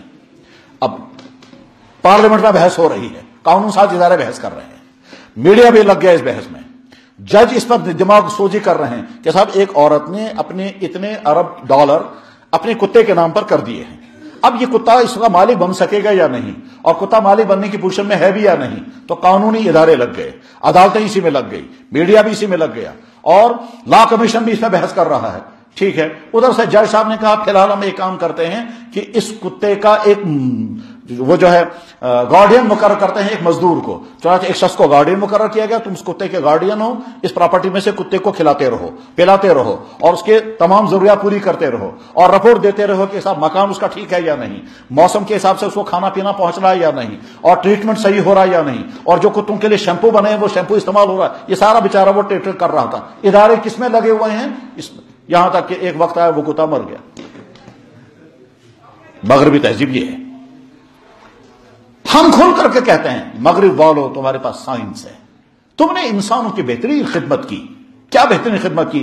وہ سہولیات، وہ فیسلٹیز مغرب والوں نے انسانوں کو دی ہیں کہ جو اس سے پہلے انسانوں کے پاس نہیں تھی۔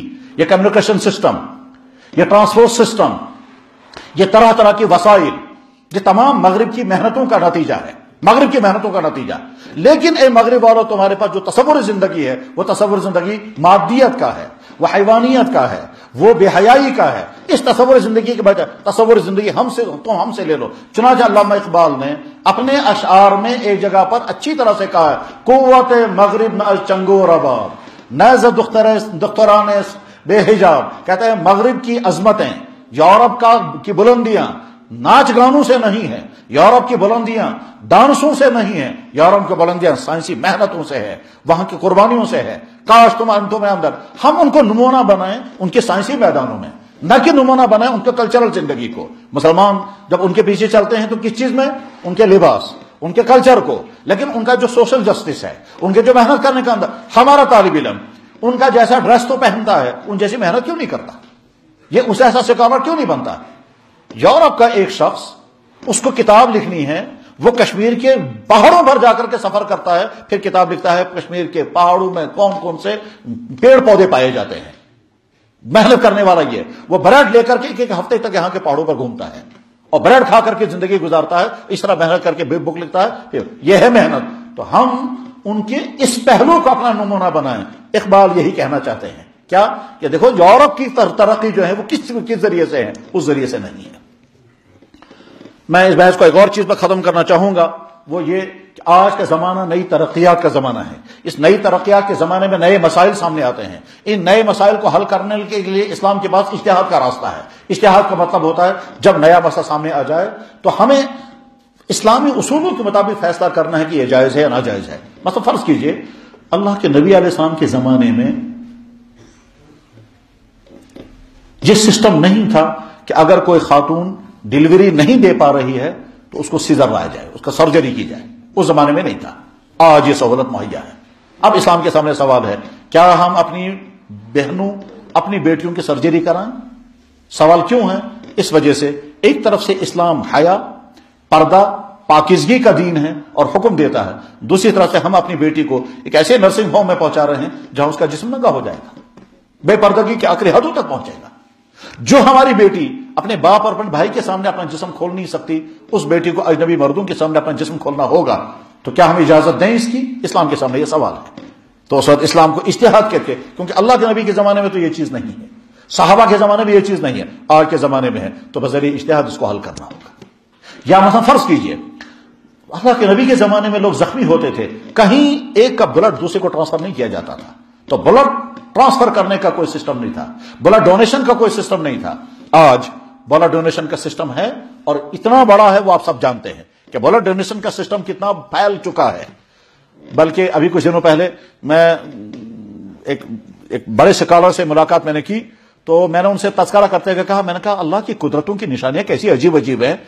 انسانی بدن کی ایک ایک چیز اللہ کی قدرتوں کی نشانی بتاتی ہے. تو میں نے تذکرہ کرتے ہوئے کہا، میں نے کہا خون سے 1000 ٹیسٹ کیے جاتے ہیں اور 1000 بیماری اسے ڈیٹیکٹ ہوتی ہیں. تو انہوں نے کہا آپ کون سی دنیا کی بات کر رہے ہیں؟ تو میں نے کہا میں نے تو یہی پڑھا. کیا لگا 1000 نہیں 10,000 ٹیسٹ ہوتے ہیں اسی خون کے ذریعے سے. تو اللہ نے اس خون کے اندر کیا کیا رکھا ہے کہ 10,000 بیماریوں کو جاننے کے لیے اس خون کے 10,000 ٹیسٹ کیے جاتے ہیں. واللہ عالم، ہمارا شعبہ سائنس کا شعبہ نہیں ہے، میری معلومات میں اگر غلطی ہوگی تو جو اس شعبے سے وابستہ ہیں وہ اس کی تصحیح کر سکتے ہیں. تو انسان کا بدن جو ہے وہ ایک ایک چیز خدا کی نشانی، قدرتوں کی نشانیاں ہیں. اب آج جب بلڈ ہم دوسرے کو دینا چاہیں گے تو یہ جائز ہے کہ ناجائز؟ اسلام کو فیصلہ کرنا ہے، تو اجتہاد. لیکن اس اجتہاد کے معنی یہ بھی نہیں ہے اجتہاد کرتے کرتے ہم اسلام کو حلیائی بدل دیں، اجتہاد کرتے کرتے ہم اسلام کی بنیادی امتیازات ہی ختم کر دیں، اور اس کے بعد پھر اسلام باقی رہے گا بھی، نام کچھ اور ہوگا، حقیقت کچھ اور ہوگی، نام اس کا اسلام ہوگا. اقبال اجتہاد پر جب تقریر کرتے ہیں تو بیلنس رکھتے ہیں، ایک طرف کہتے ہیں انف رکھتے ہیں، دوسری طرف کہتے ہیں کیا کہ کم نظر عالموں کے اجتہاد میں مبتلا مت ہونا. ان سے زیادہ بہتر یہ ہے کہ اجتہاد عالمان کم نظر اقتدا بر رختگاہ محفوظ تر. کہتے ہیں ایسے کم نظر عالموں کے اجتہاد جو نہ زمانے کو سمجھتے ہو، نہ قرآن و حدیث کو ٹھیک طرح سے سمجھتے ہوں، نہ قرآن و حدیث کی روح سے واقف ہوں، اور نہ انسانوں کی ضرورتوں سے واقف ہوں، ایسے کم نظر عالموں کی اجتہاد سے اپنے آپ کو دور رکھنا. اس وقت بہتر یہ ہے کہ قریب. اقبال کی زندگی کے پہلو عجیب عجیب ہیں. اس کا سیاسی پہلو بھی ہے، اس کا تعلیمی پہلو بھی ہے، اس کا فلسفیانہ پہلو بھی ہے، اس کا قانونی پہلو بھی ہے. غرض عجیب عجیب ہے. اور اسی بنا پر ایک مرتبہ اقبال سے کسی نے کہا تھا کہ جناب آپ کو دیکھ کر، آپ کے خیالات پڑھ کر ہم سمجھ نہیں پاتے آپ کیا ہیں. تو اس وقت اقبال نے کہا تھا کیا، اقبال بھی اقبال سے آگاہ نہیں ہے، کچھ اس میں تمسخر نہیں واللہ نہیں ہے. میرے بھائی، اقبال کی زندگی کے مختلف پہلوؤں میں سے آپ کے لیے 2 اہم پیغام جو آپ کی زندگی سے ریلیٹڈ ہیں وہ یہ کہ آپ کی اگلی زندگی بڑی ذمہ داریوں والی زندگی ہے. اس اگلی زندگی کو کامیاب بنانے کے لیے آپ اس وقت ان تمام چیزوں سے اپنے آپ کو بچائیں گے جس کا نقصان آپ کو ساری زندگی بھگتنا ہوگا. اور ان میں سے اپنی ایمان کی حفاظت، اپنے کیریکٹر کی حفاظت، اپنی صحت کی حفاظت، اپنے اندر قابلیت پیدا کرنے کی کوششیں جتنا کر سکیں گے آپ کا مستقبل اتنا ہی روشن ہوگا. اور اس کے بعد پھر ساتھ میں یہ بھی سوچنا ہے کہ آپ کو اگلی زندگی صرف اپنی ذات کے لیے گزارنی ہے، صرف جاب ڈھونڈنا ہے، اور جاب ڈھونڈنے کے بعد پھر عیاشی والی زندگی گزارنی ہے. اس وقت کا سارا نظام تعلیم، افسوس وہ موضوع اس وقت نہیں آ سکا کہ نظام تعلیم کے متعلق اقبال کیا کہنا چاہتے ہیں، اور اقبال کے تصور میں تعلیم کا مقصد کیا ہے، اور اقبال کی نظر میں آج کا تعلیمی نظام جو ہے یہ صحیح ہے یا غلط ہے. وہ ایک تفصیلی موضوع ہے. خلاصہ اس کا یہ ہے، اقبال کی نظر میں وہ تعلیم جس کا مقصد صرف پیٹ پالنا، جس کا مقصد صرف مادیت، جس کا مقصد صرف اونچی بلڈنگیں بنانا اور دنیا بھر میں گھومنا ہو، یہ مادی مقصد اقبال کے نظر میں. اقبال کے نظر میں تعلیم کا مقصد تعمیر انسانیت. اقبال کے نظر میں تعلیم کا مقصد وہ بہترین اخلاق پیش کرنا کہ انسان انسانوں کے لیے رحمت بنے، انسان انسانوں کے لیے شفقت، انسان انسانوں کی تعمیر و تطہیر کا ذریعہ بنے، وہ تعلیم.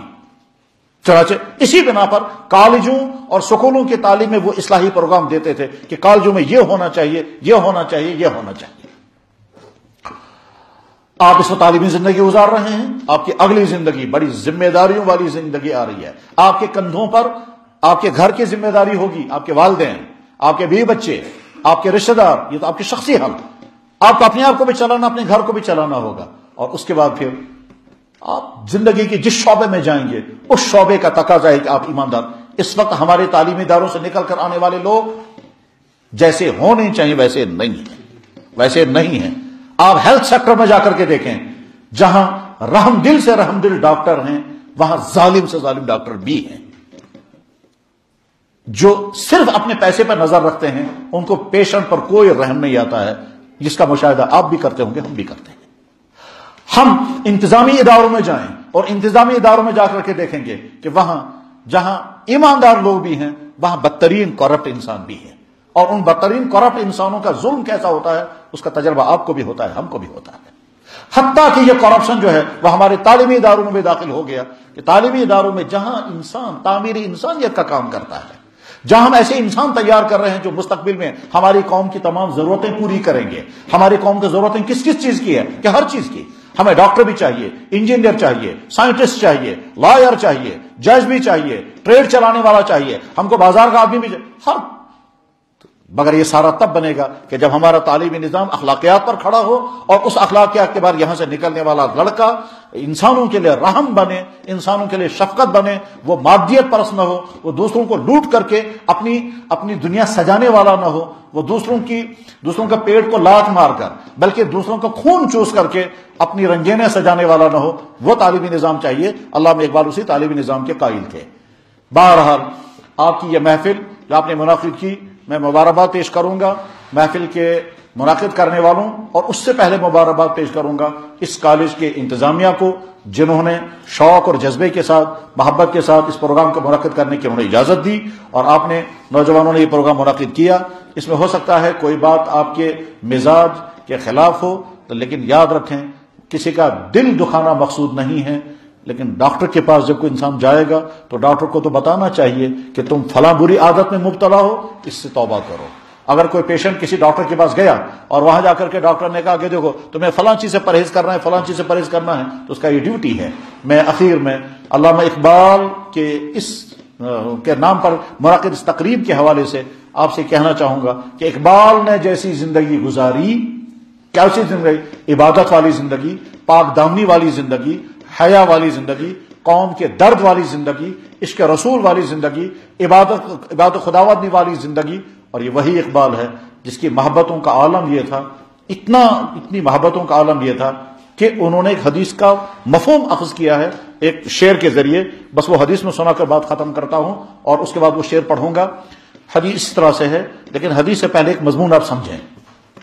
فرض کیجئے آپ کے والد آپ سے یہ کہیں بیٹا، یا آپ سے کہے بیٹی، میں نے بڑی عزت کے ساتھ تمہیں پالا، بڑی شفقت کے ساتھ تمہیں پالا، تمہارے سارے شوق میں نے پورے کیے، میں نے کوئی داغ لگنے نہیں دیا، میں نے بڑی عزت کی زندگی گزاری ہے، خبردار کوئی ایسی غلطی مت کرنا کہ تمہاری غلطی کی وجہ سے کل کو مجھے شرمندہ ہونا پڑے، تمہاری غلطی کی وجہ سے میں کسی کو منہ دکھانے کے قابل نہ رہوں، تمہاری غلطیوں کی وجہ سے لوگ مجھے تانا دینے لگیں بلکہ میرا چہرے پر کالک ملی جائے۔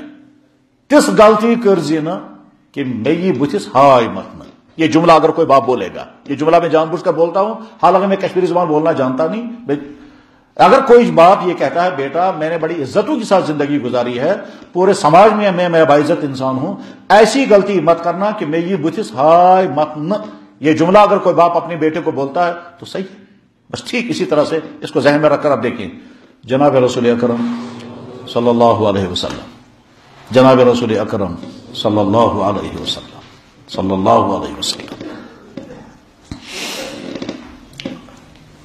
حجۃ الوداع آخری حج، اس کے 3 مہینے کے بعد وہ آفتاب رسالت اس دنیا سے رخصت ہو گیا۔ ذی الحجہ کے مہینے میں وہ حج ہوا، اور ربیع الاول کے مہینے میں، ربیع الاول شروع ہونے والا ربیع الاول کے مہینے میں اللہ کے نبی اس دنیا سے رخصت ہو گئے۔ آپ یہ بھی یاد رکھیں جناب رسول اکرم صلی اللہ علیہ وسلم کا اپنی امت کے جوانوں کا بے داغ فکر ہمیشہ رہتا تھا، اس لیے جوانوں کو مخاطب بنا کر کبھی کہتے تھے یا معاشر الشباب، اے جوانوں، اور اسی لیے اللہ کے نبی علیہ السلام نے اخیر عمر میں سارے بڑے کام جوانوں کے حوالے کر دیے تھے، مشکل کام جوانوں کے حوالے۔ مکے کا گورنر بنانا ہے، جوان کو بنایا، یمن کا گورنر بنانا ہے، جوان کو بنایا، معاذ بن جبل کو، فوج کا کمانڈر بنانا ہے، جوان کو بنایا، امامت حوالے کرنی تھی قبا کی، معاذ بن جبل کے حوالے کی، غرض ہے کہ تمام مشکل اور اہم کام جوانوں کے کندھے پر ڈالے گئے، جوانوں کو آگے بڑھانا اور جوانوں کے بگڑنے کا خدشہ یا معاشر الشباب من یا کیف بکم ایھا الناس اذا طغى نساؤکم وفسق فتيانکم، لوگوں تمہارا اس وقت کتنا برا حال ہوگا جب تمہاری عورتیں ان کنٹرول ہو جائیں گی اور تمہارے بچے فاسق اور فاجر بن جائیں گے۔ فاسق و فاجر بننے کے معنی شراب پیئیں گے، ڈانس کریں گے، بری گانے، غلط تعلقات قائم کریں گے، غلط ریلیشن سے ہوں گی، یہ سب فاسقانہ کام ہوں گے۔ اس وقت تمہارا کیا حال ہوگا؟ وہ حضور کا غم تھا۔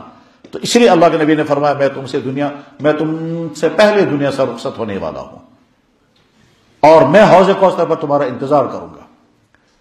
خبردار اس حال میں میرے پاس مت پہنچنا کہ تمہاری وجہ سے مجھے وہاں شرمندگی اٹھانی پڑے۔ ایھا الناس انی فرضتکم علی الحوض، اے لوگوں میں تم سے پہلے دنیا سے رخصت ہونے والا ہوں اور حوض کوثر پر میں تمہارا انتظار کروں گا۔